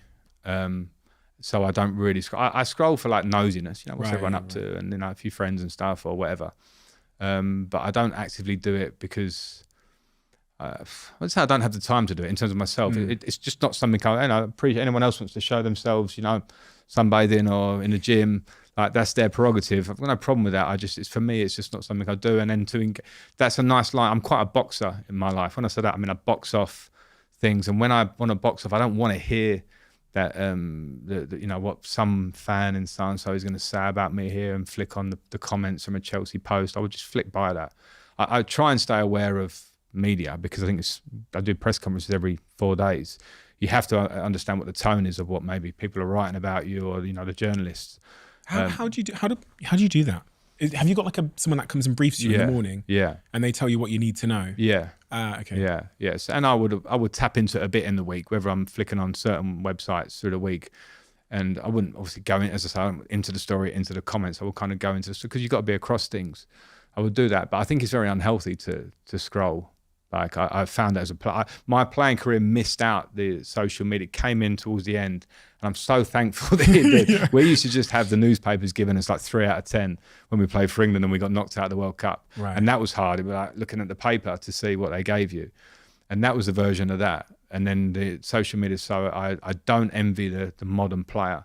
As a manager, I think it's a bit different. I'm not in a place where I scroll through. I don't envy these younger players, men and women now, that are coming through and are sort of household names, and it's getting so much attention and so much of it's negative. I think it's incredible that we've got to that stage, that there's that amount of hate but it's so easy to be hateful. And I would try and say to the young players, don't look at it. But the minute the game finishes, they're flicking, and it's difficult. In your professional career, what do you kind of count down as the hardest moment in terms of scrutiny in your professional and like your playing career and your managerial career? What has been the hardest moment for you? Playing for England. Really? Yeah. 2006? 2006 World Cup. I broke the record for shots at goal without scoring. Classic. Wasn't there a disallowed one that should have gone in? That was in 2010. Oh, okay. So 2006, I think I had like 32 shots or something. I went in as England Player of the Year. I'd had a good year or two playing for England, so I'd got myself in there and was becoming, in a fixture in the team. And then I went there, having scored some goals in the lead up, scoring at Chelsea, and just had a tournament and it wouldn't go in for me. And then that played on my mind in games. I was like second guessing myself a little bit in the game, and probably off the back of that, there's a lot of criticism for myself, for some others. I remember us Chelsea boys getting a lot of criticism for the next 6 months. Every away game that we went to was like, "You let your country down." It's the song. How does that compare to being a manager in terms of criticism? I found it harder as a player. I don't know whether it's just maturity, because as a player, I don't know. Maybe it's in my 20s. I found it harder. As a manager, I think it's a different version of criticism, and I think as a player, I don't know why. I found it harder. If I'm a fly on the wall after a bad defeat, what do I see? You probably see a bit of a face, and a going over the situation kind of face. And it's different. I have certain games that it will affect you, and it might not be the one you'd expect. The Manchester United you talked about there, we lost 4-1, was it? And that one might be different because I kind of know where we're at. This season's petering out. We played some good stuff, whatever. And there might be another game that we lost, and it really affected me because maybe think something I did or should have done or a substitution. So on those bad ones, you would see the face, and I kind of go into my show. It's not like I'm sulking in my bedroom. I'm a big boy, but maybe have a glass of wine, stew on it, don't get to bed till quite late, and then you have to go again. Like it's that great sort of adage that people go, you learn more from defeat. You don't feel like that straight away, but you have to be big enough to go over the game again. What's the strategy now? What's the solution to that? What do we do wrong? And that's what it is. You can't get too down, but we're all human. When you were 29 years old, one such moment occurred in your life that really, I think, from your own words, tested you at a much deeper level. You described yourself as being a zombie for a year after the passing of your mother. Mm-hmm. She died at 58 years old while you were playing, and while you were playing at the very, very highest level. That, for me, struck, when I was reading through the way you described that moment in your life, struck me as a real sort of destabilizing moment in terms of focus and all of those things. The question that I had is how, as a player, when you're playing at the highest level and you have something like that happen, how do you show up and maintain those standards and be Frank Lampard? That's probably what I meant when I said zombie, because it became autopilot. And I think when you talk about mental health, that's the one time that I've been challenged to the extreme with it. And, a lot of people go through this. And that was the really interesting thing I found, because I have some perspective now, these years later, is that when it happens to you and it's unexpected, it's very sudden for me. You've never thought about that kind of thing happening before. The only thing I'll say is this: I was a mummy's boy, as I've said before. So I used to have these weird moments. I don't know if you had them. I had them sometimes when I think about death, and I kind of go, "Oh God, when you die, there's nothing." And I have those moments, and it hits me in the stomach for about like 4 seconds. I'm driving along, and I'm like, "There's nothing." There's absolutely nothing. And then you go, "Oh, don't worry, you got to go to work," and life carries on. And I used to have that with my mum. I don't know, it was probably reliance I had on her. I was so like mummy's boy, growing up. That I remember as I got a little bit older, like to my teens, and I was like, imagine mum wasn't there for a moment. There was a panic for like 10 seconds. I remember them. And then because I was 29, as you say, and it was very sudden. I was in a hotel that we used to stay at pre-game. We were playing Wigan in the evening at home. I got a call from my sister telling me that she'd fell ill. And then so I kind of went, okay, she's going to hospital. Okay, that's a bit dangerous. So I went to sleep. I didn't sleep. Supposedly would sleep. I was kind of laying there a bit like tossing and couldn't get off. I'm angsty. I've got another call. And then as we get on the bus to go to Stamford Bridge, which is like a mile, I get the call that no, she's getting much worse. So I'm like, right, I'm in Frank, I'm a sportsman, go and do your job mode. And then I just kind of broke a bit on the coach. I felt myself go grey. And someone said to me, I said, "You went grey." But I felt myself go like, oof. Anyway, got to the stadium, said to the manager, "This is what's happening." And he was like, go. So I was like, in my tracksuit, drove over to East London. Mum's in hospital. So when I get there, Mum's now on the verge of going into intensive care. So she's got the stuff on and stuff. And I walk in, I'm in my tracksuit. And my mum had the oxygen mask on. And she hadn't been speaking, so she's taken really ill in a day.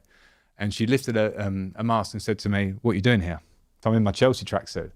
And I didn't know what to say because I didn't want to go, I'm here because this is a really bad situation. I went, "I'm just here to see you, Mum," and then sort of put the mask back on. And then she was really, and then they kind of wheeled her in. She held my hand, which I'll never forget.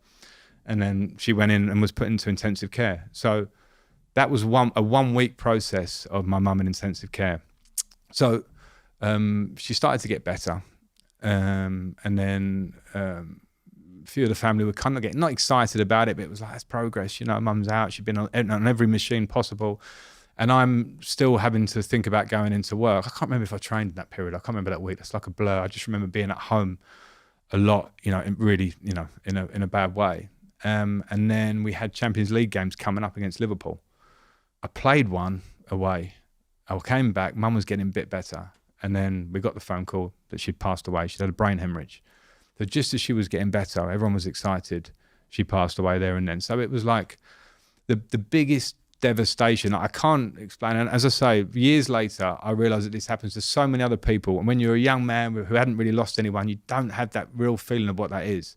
And I lost a person that was the closest person to me, everything to me.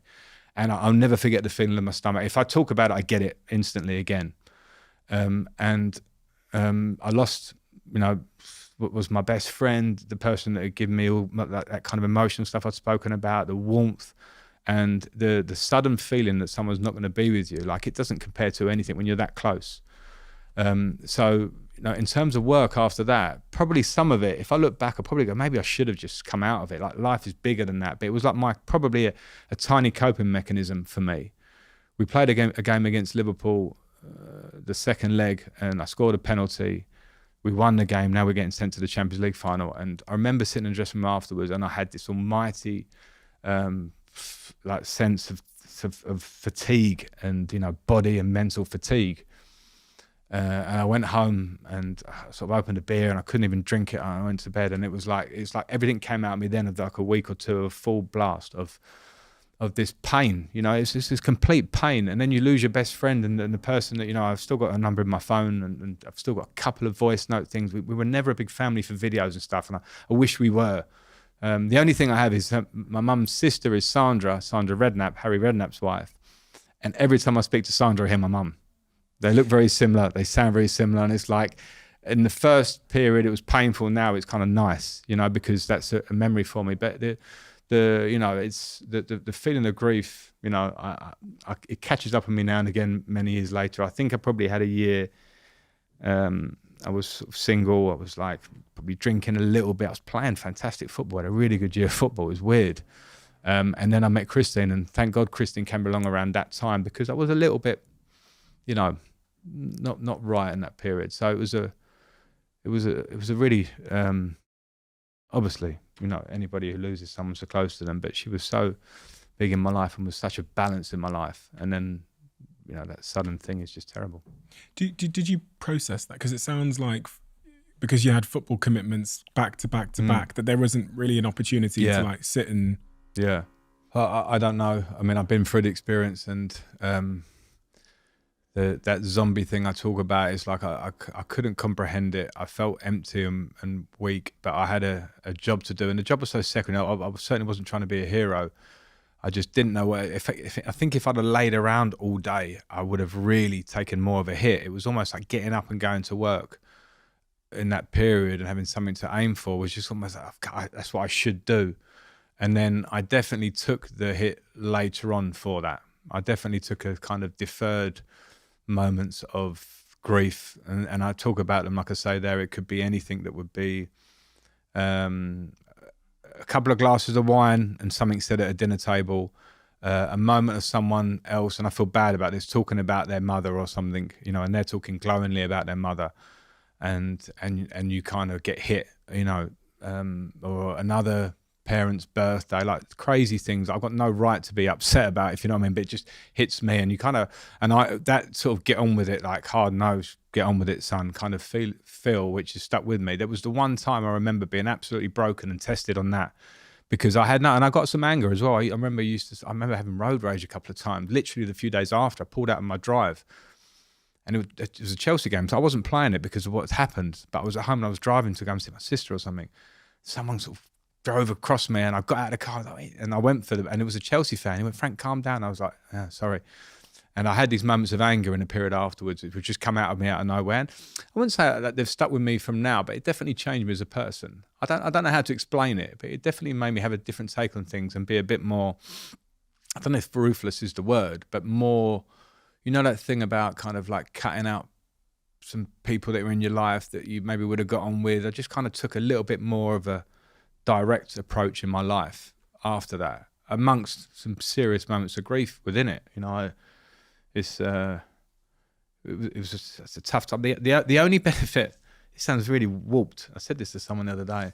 The only benefit is that now, you know, I don't have to go through that again. That sounds really strange. It was such a tough period for me that the only thing now, and I see, you know, Christine's family are there and other people around me have friends and family, and I miss my mum so much, like every day. And as time goes by, of course, things balance out. But I can't envisage ever going through that pain again about what I did, because my mum was the only person. Now Christine is obviously that person in my life, and my children, of course.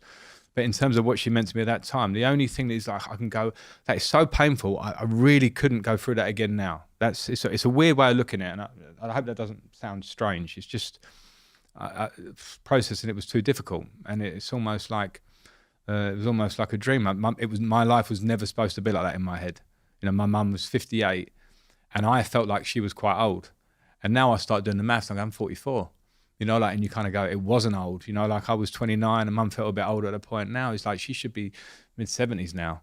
And, you know, as I said, the sudden nature of it meant you couldn't speak to her as well, which was like, as I've got older, I've realised that my mum would have known exactly how I felt about her. But at the time, it was like, I want to say something more, you know, like, and couldn't. You want to say something more? Just like, thank you. Do you know what I mean? Like, thanks to, for being the balance, for being the one who, you know, in those tough moments when my dad was being harsh or something there, for being the one that would, when I was crying in the bath after a game and coming and knocking on the door, it's like for making me food. You know, like things a great mother does, she just was that. You know, my mum was there to sort of, it might sound old school now, but she was a hairdresser by trade who then became a housewife and a mother. And, you know, for everything that was going on in my family life, and lots of things have, she was always the one that was like the real stand-up one. I look back now, I understand it even more, that she had the ethics and everything about her. And then I would love to just be able to say that. You know, it's like those, you know, an emotional song can get you going. It's like, can I speak to her one more time to say, here's a monologue for you, you know, like just to hear it. But with time, I definitely have got more strength in the fact that she knew that. And that's it. And when everyone I speak to says that you are that class act, you're kind, you're empathetic, and all of that, now I know where that comes from.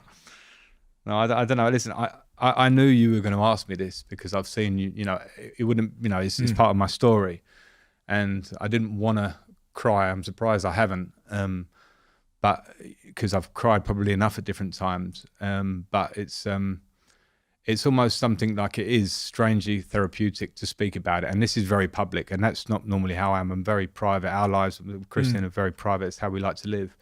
And sometimes when those moments where I say the really grief-stricken moments over a glass of wine, I kind of feel better after them, because that's probably what I held in when I was like hitting that penalty and people giving you huge applause. I remember when you scored that penalty when your mum had just died, as if it was like a hero moment. It wasn't. It was me just kind of going, I've got to try and do this and do my job. And then these moments now sometimes are quite therapeutic, if I'm honest, but it's, you know, especially for other people that have gone through that and much worse. You know, a lot of worse things can happen in different ways, but until you feel that loss, you know, I actually remember thinking when I lost mum, it was like a couple of my friends lost their parents when they were younger. And I remember then thinking, I've never really broached that subject with them. You know, a couple of my friends are like 14 and lost, I met at school like that age, who had already lost their parent or were in the process of, And I never really kind of went, and they were like 14, I was 29. And I'd never even not thought about it, but you kind of go, oh, sorry, mate. And then you move on and you go, imagine what's, all the things that I had to process at 29 is slightly different. But those things, so it, life kicks you sometimes. And that was the biggest kick I think I've had till this point, and hopefully for a long time. Do you talk about your emotions with Christine? Yeah, I do. I think I'm quite good about that. She will say to me sometimes that I'm quite closed to that stuff. And then that kind of kicks me into talking about it because... They're really good at that, aren't they? Yeah. My girlfriend's really good at that. Yeah. Annoyingly good at that. Yeah, no, they're really good. And I don't mind. She sees me going into the zone kind of thing sometimes. And she'll be like, what's bothering you? And I go, oh, well, it's this. It's probably something that's a bit irrelevant or something. But is that the first answer you'll give? Because mine's usually nothing. Nothing. I'll do that too. No, I definitely do that too. Because I don't want to open the box. No, it's true. It's true. But it's good. I think I definitely don't come across as this, like I said, like this get on with it thing. It's certainly not me. I look at myself as being, the balance again of my mother was that one that she gave me that kind of empathy. I associate all the empathy with my mother that I had because that's how she was always with me. So when it's just, I also have a mechanism that kind of keeps it there, but it's definitely inside. And, maybe children also help with that because when you see your child and their smiles and their sort of innocent nature and how they are, I think that also helps you become a little bit more emotional because you start to care about that more than pretty much anything else, which has also been a beautiful thing. Over the last few years, I've realised that my first foundation is my health, something you've heard me talk about a lot. Nothing matters more than that first foundation. So that is why I'm so excited to be involved with a company like Whoop, who are leading the charge when it comes to bettering your health. All my friends have received free Whoops from me because once you've tried Whoop, I think it's like lights turning on to your health. That's the only way I can describe it. My sleep, my performance, my recovery, my stress, it's like someone turned the lights on. I'm sure you guys know, but for those that don't know what Whoop is, it's a wearable health and fitness coach that provides you with the feedback and actionable insights into your sleep, recovery, training, stress, and overall health. And I have become entirely, utterly obsessed with it. If you know me well enough, you know how obsessed I am with the smallest details. I think the small things compounded together produce the biggest gains in our life. And that is exactly what Whoop does in my health and fitness every single day. Being able to see my 1% gains on Whoop has had a profound impact on my health journey. I highly recommend you try it. All you have to do is search join.whoop.com/CEO to get a 3 months Whoop membership on me. And if you do, send me a DM and let me know how you get on. I'd love to know. A quick word on Huel. As you know, they're a sponsor of this podcast and I'm an investor in the company. One of the things I've never really explained is how I came to have a relationship with Huel. One day in the office many years ago, a guy walked past called Michael and he was wearing a Huel t-shirt. And I was really compelled by the logo. I just thought from a design aesthetic point of view, it was really interesting. And I asked him what that word meant and why he was wearing that t-shirt. And he said, it's this brand called Huel and they make food that is nutritionally complete and very, very convenient and has the planet in mind. And he, the next day, dropped off a little bottle of Huel on my desk. And from that day onwards, I completely got it because I'm someone that cares tremendously about having a nutritionally complete diet. But sometimes, because of the way my life is, that falls by the wayside. So if there was a really convenient, reliable, trustworthy way for me to be nutritionally complete in an affordable way, I was all ears, especially if it's a way that is conscious of the planet. Give it a chance. Give it a shot. Let me know what you think. What's the future like for you, Frank? What do you think? I don't know. It's hard to know, It's hard to know. A lot of people can say to me, "Oh, you should, get into punditry. It's easy. Put your feet up. Do what that's." And it's certainly I get my enjoyment. I get gets my blood flowing is working and being a coach. So that's what I want to do. And I'm in no immediate rush to do it. The reality is, off the back of Everton and Chelsea, it's probably time for me to take my time anyway. Because of what opportunity there might be out there. There may be no opportunity. There may be something that comes up that I want to look at and say, does that work for me on all purposes? Because I get your point with the Chelsea one. It's like, did you really need to take that? And the jobs I've taken have been quite challenging. And a lot are. I'm not saying I'm going to be given this, like, here you go, this is going to be great. So I would try and choose well without sounding too picky because, I will want to work. And in the meantime, do the things that make me happy, which is being around my family. I like to travel. It's like the one thing that I really like to spend my money on. But it's when I travel, I want to go better than home. Mm-hmm. And if I don't go better than home, I'll stay at home. And I've got a nice house. So So we loved that. So I'll, use the time to travel a bit, be with the family and my children, spend more time. My elder daughters are doing A-levels and GCSEs now, and be around that. And that's nice. And sometimes, I think that's good for me because I am so driven. It's like, I feel like I should work. And actually, sometimes you go, actually, I'm 45 and I've done all right in my life. Maybe I don't need to work. And that's not a bad place to be. I'm fortunate. I have gratitude for that. So at the moment, it's the gratitude of that, enjoy it, and then try and work again. And what will be your sort of decision-making framework when people call and they say, what about this job or what about this? How would you decide whether it's worth taking the... Well, it's hard to say, but from my experience, I would want to have conversations to find out what the job is. And I can't sit here, feel this way and talk to you about being aligned, and they need to feel the way that, I'll be the coach and they're going to do this and work together, and probably take another job where it doesn't feel aligned. I shouldn't do that. So I'd want to have a conversation and be like, what can I do for you? I have to sell myself, clearly, that's the point. But how will it work together, and maybe get something that feels a bit like, and I don't mind, I will work, in the UK, anywhere. I would travel if an opportunity came up. I would certainly prioritize a bit of family to make sure that it's something that works for my family, ideally. So I don't know about that one. Everyone seems to be going there. They do. I mean, I would prefer to stay in the UK for sure. And I don't mind. I went and lived in Everton for a year, lived in Derby for a year. I miss my family a lot, but you have to, make those big decisions. We're fortunate in ways. But I'll see what comes up. It's hard to call before it comes. If we sit here in 10 years' time and this next sort of 10 years, this next decade has been a success, what does that look like? What would have had to have happened for it to have been a success this next decade?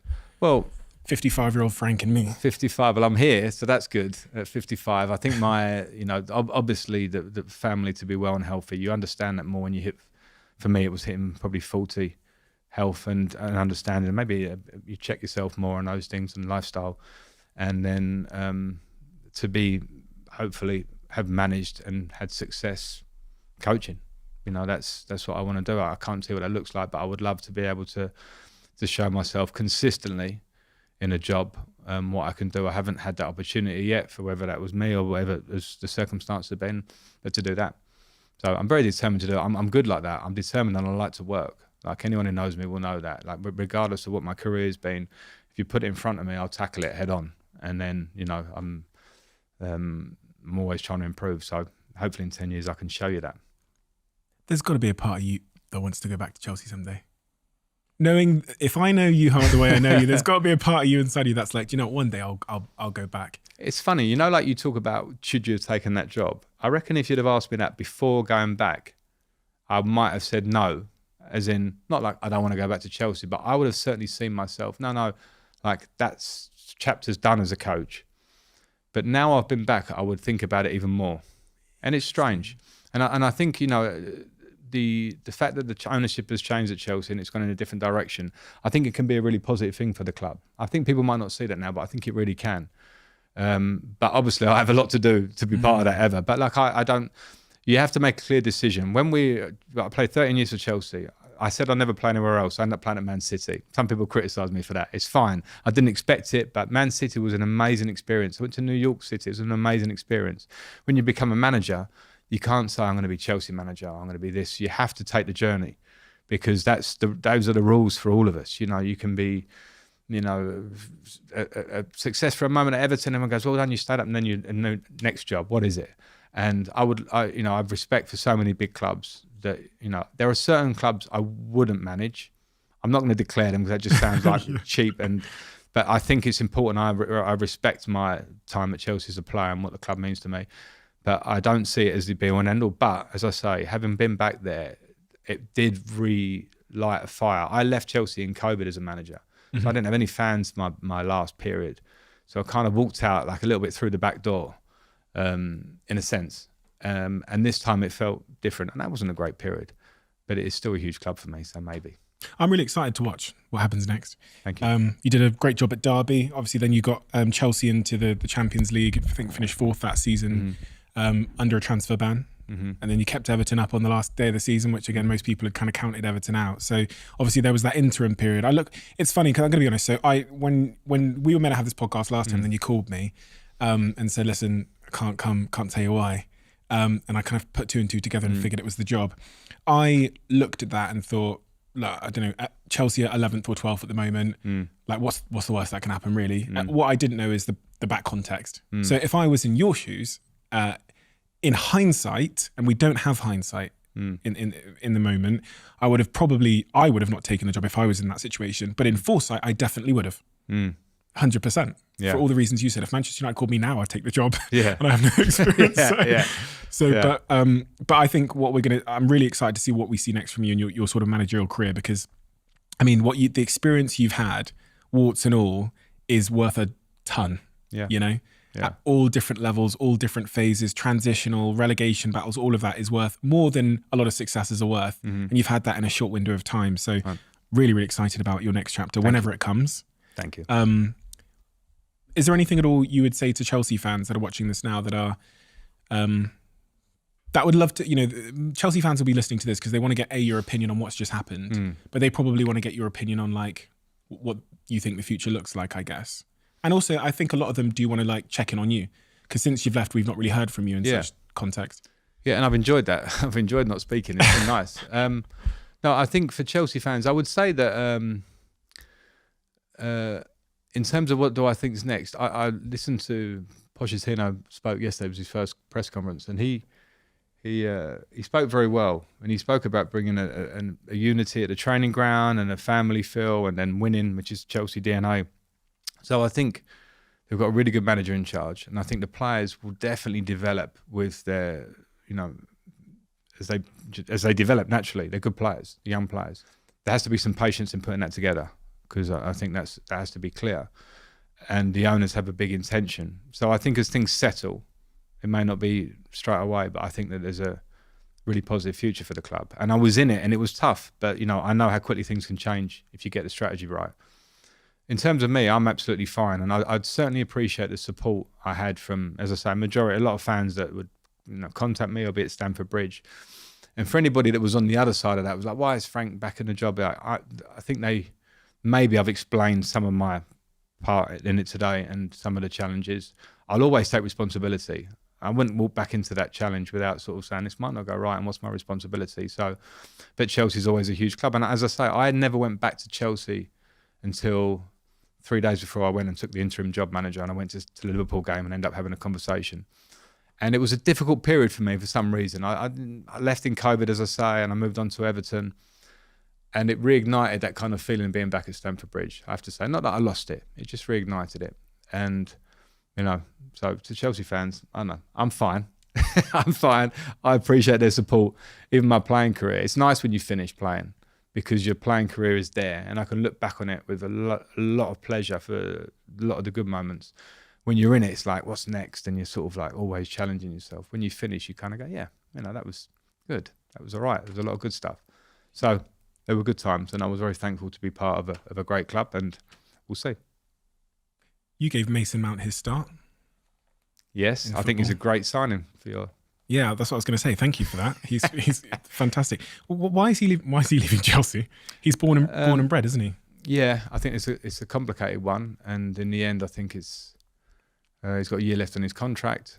What I'll say about Mason is, all the things I spoke about there, you talk about like modern players and how the game's changed. He is a throwback to the attitude and the commitment and the quality. You know, that was the beauty of working with Mason, was that he gave you so much in terms of his effort every day. Anything you'd ask him to do, it was like, yeah, and he kind of got it. And I think any great player has to have that kind of intelligence and that desire about them. You know, like, what do you need me to do? Yeah, I've got it, and I'll do it. I'll repeat it, and also quality. So in terms of what he'll bring to Manchester United, it won't just be what Mason brings. He will bring loads of talent, but he's just going to go and levels around. Really, he's a bar raiser. Yeah, I think so. And don't get me wrong, the bar raisers already there with Bruno Fernandes, Rashford. Casemiro, yeah. But he will Casemiro. But he will absolutely fit in with it. If you're trying to build, which you're saying, a group mentality of a team, and you know, players that are just going to give everything and have talent, which top team he fits it. So I've seen some like sort of alternative reactions to that. It's like, oh yeah, Mason Mount's a good buy. Why would you pay that for him? Mason Mount is going to be a fantastic player there, my opinion. It's really nice to know, because actually I was a bit on the fence in regards of don't really know the character of the man, but I have heard from inside Old Trafford that Eric Ten Hag Eric Ten Hag is really ultra focused on exactly what you've said above everything else. He's focused on that like core values. So Casemiro, Bruno, etc., etc. And so it's nice to know that Mason is he is a bar raiser. Yeah. Why is he leaving? Do you know? Yeah. Seeking a different challenge, or is it? No, I don't think so. I think probably Mason would have envisaged 2 years ago that he'd stay at Chelsea for a lot of his career. I just think circumstances, his contract situation. I know he's got a big love for Chelsea. But also in the modern day, I think more than even in my day, players do move. And I don't think, for the challenge of moving, now it's come to that. For Mason personally, is a good challenge for him. I would have liked to see him stay at Chelsea because I think he would have been central to it, but it didn't happen. We have a closing tradition on this podcast where the last guest leaves a question for the next guest. And I have to say this is the longest question that has ever been left for anyone else. It's quite abstract as well. So we're both going to have to kind of figure this one out. But the question is, you're going to be surprised by this. When broken down to its roots or origin, the word enthusiasm begins with en, theos, which means with God. For people who have not identified something which they are truly passionate about pursuing, can you suggest a way to cultivate that enthusiasm? That is a bizarre goodness stitch me. up. So I think the real question here is just in this line here, which is for people who haven't identified something which they are truly passionate about pursuing, how do they go about that? Wow. Thanks for that one. Yeah, it's a stitch up, isn't it? I don't know. This is a good point, actually, because my daughter's now, my eldest daughter is getting her A-level results this summer. Is talking about uni, but she doesn't really know what she wants to do. And I actually felt not bad. I went to school, obviously, but my pathway, looking back, was like, fortunately, was that. I didn't have to think about much else. And so I haven't got any big answers for it. And also, like, from a modern woman, where is the pathway? What does she want to do? I asked her that question and she's not sure, which is completely understandable. So for me, I think for her, if we're flipping it there, it's maybe whether it's a passion or not. But my thing, and it probably goes back to my roots, is the work ethic thing is what I say to her, is to get out there and get in the workplace and meet people. Because I think in the modern world, with my daughters are so engrossed in social media, they have a lot of answers about life, a lot of answers. And I'm like, okay, I don't agree with that one, but I'll let that one go. I don't agree with that. And then I start to feel like a dinosaur. But I do think that they kind of get caught up in that and all the answers are there. And I go, okay, what are you going to do then? And they go, I don't know. And you kind of go, okay, well, fine. You've got all this information. It's the modern world. But what are you going to do? Go out and get a weekend job if you're going to go to uni. Go out and experience what the real world is like rather than this alternative world that you're slightly looking at. And then I think something might ignite it. So that was and again, that's probably as deep as I could go because I don't care where it is. You could be in the coffee shops, you could be in this shop or that shop or whatever. But this is my daughter's story, obviously. So it was more about getting out and meeting people. And I guess probably, and to bring that question back to me, myself going out of my comfort zone and leaving Chelsea to go to Manchester City and then live in New York for 2 years ignited a million things in me. And none of them were like big hobbies or something like that. It was just like, wow, there's a different world, a different culture. People who approach things with positivity and energy that I've never seen in England. And it changed my approach. So maybe my answer would be come out of your comfort zone and do something which is different. I was fortunate to do it. I worked there, but I was living in probably what for me is possibly the best city in the world. And it changed me as a person. So maybe, to get the passion, try something, take yourself out of the comfort zone, and it might just appear for you. Makes perfect sense. And I think, exactly what I heard there is that often when we're too within familiarity, we're not going to get the inspiration of what might be our passion if we're searching for it. But going to a New York or just getting out into the world and having experiences can lead us there. Yeah. Frank, thank you so much for your time today. And thank you for doing this. Because I want to say, like, you are a man of your word. No, because we were going to do this last time and you could have easily not done it, but you messaged me and said, I want to get that back on because I said I would. And again, that's just another example of you just being a class act. The whole process of you cancelling last time because you got the Chelsea job and then coming back, you've just been an absolute class act. Thank you. You're a man where no one can question your integrity and your principles. And then on top of that, I see a man who is incredibly keen to work and do well in whatever he applies himself to. And because of that, you've led this fantastic career, both as a professional football player and as a manager, which is, I think, you're just halfway through. Right. And there's this whole new season as you get up to, 45 years time, you're going to be 90. And I'm so excited to watch that story unfold because of all the wisdom you've garnered in the last 45. So thank you for being an inspiration to me, for giving me so many great memories in football as an England player. Right. Less so as a Chelsea player, because you guys were really fucking good through that period. So, but it's a real honour to get to know you, and thank you. Yeah, thank you for all your wisdom. Thank you very much. Thank you. If you've been listening to this podcast over the last few months, you'll know that we're sponsored and supported by Airbnb. But it amazes me how many people don't realise they could actually be sitting on their very own Airbnb. For me, as someone who works away a lot, it just makes sense to Airbnb my place at home whilst I'm away. If your job requires you to be away from home for extended periods of time, why leave your home empty? You can so easily turn your home into an Airbnb and let it generate income for you whilst you're on the road. Whether you could use a little extra money to cover some bills or for something a little bit more fun, your home might just be worth more than you think, and you can find out how much it's worth at airbnb.co.uk/host. That's airbnb.co.uk/host.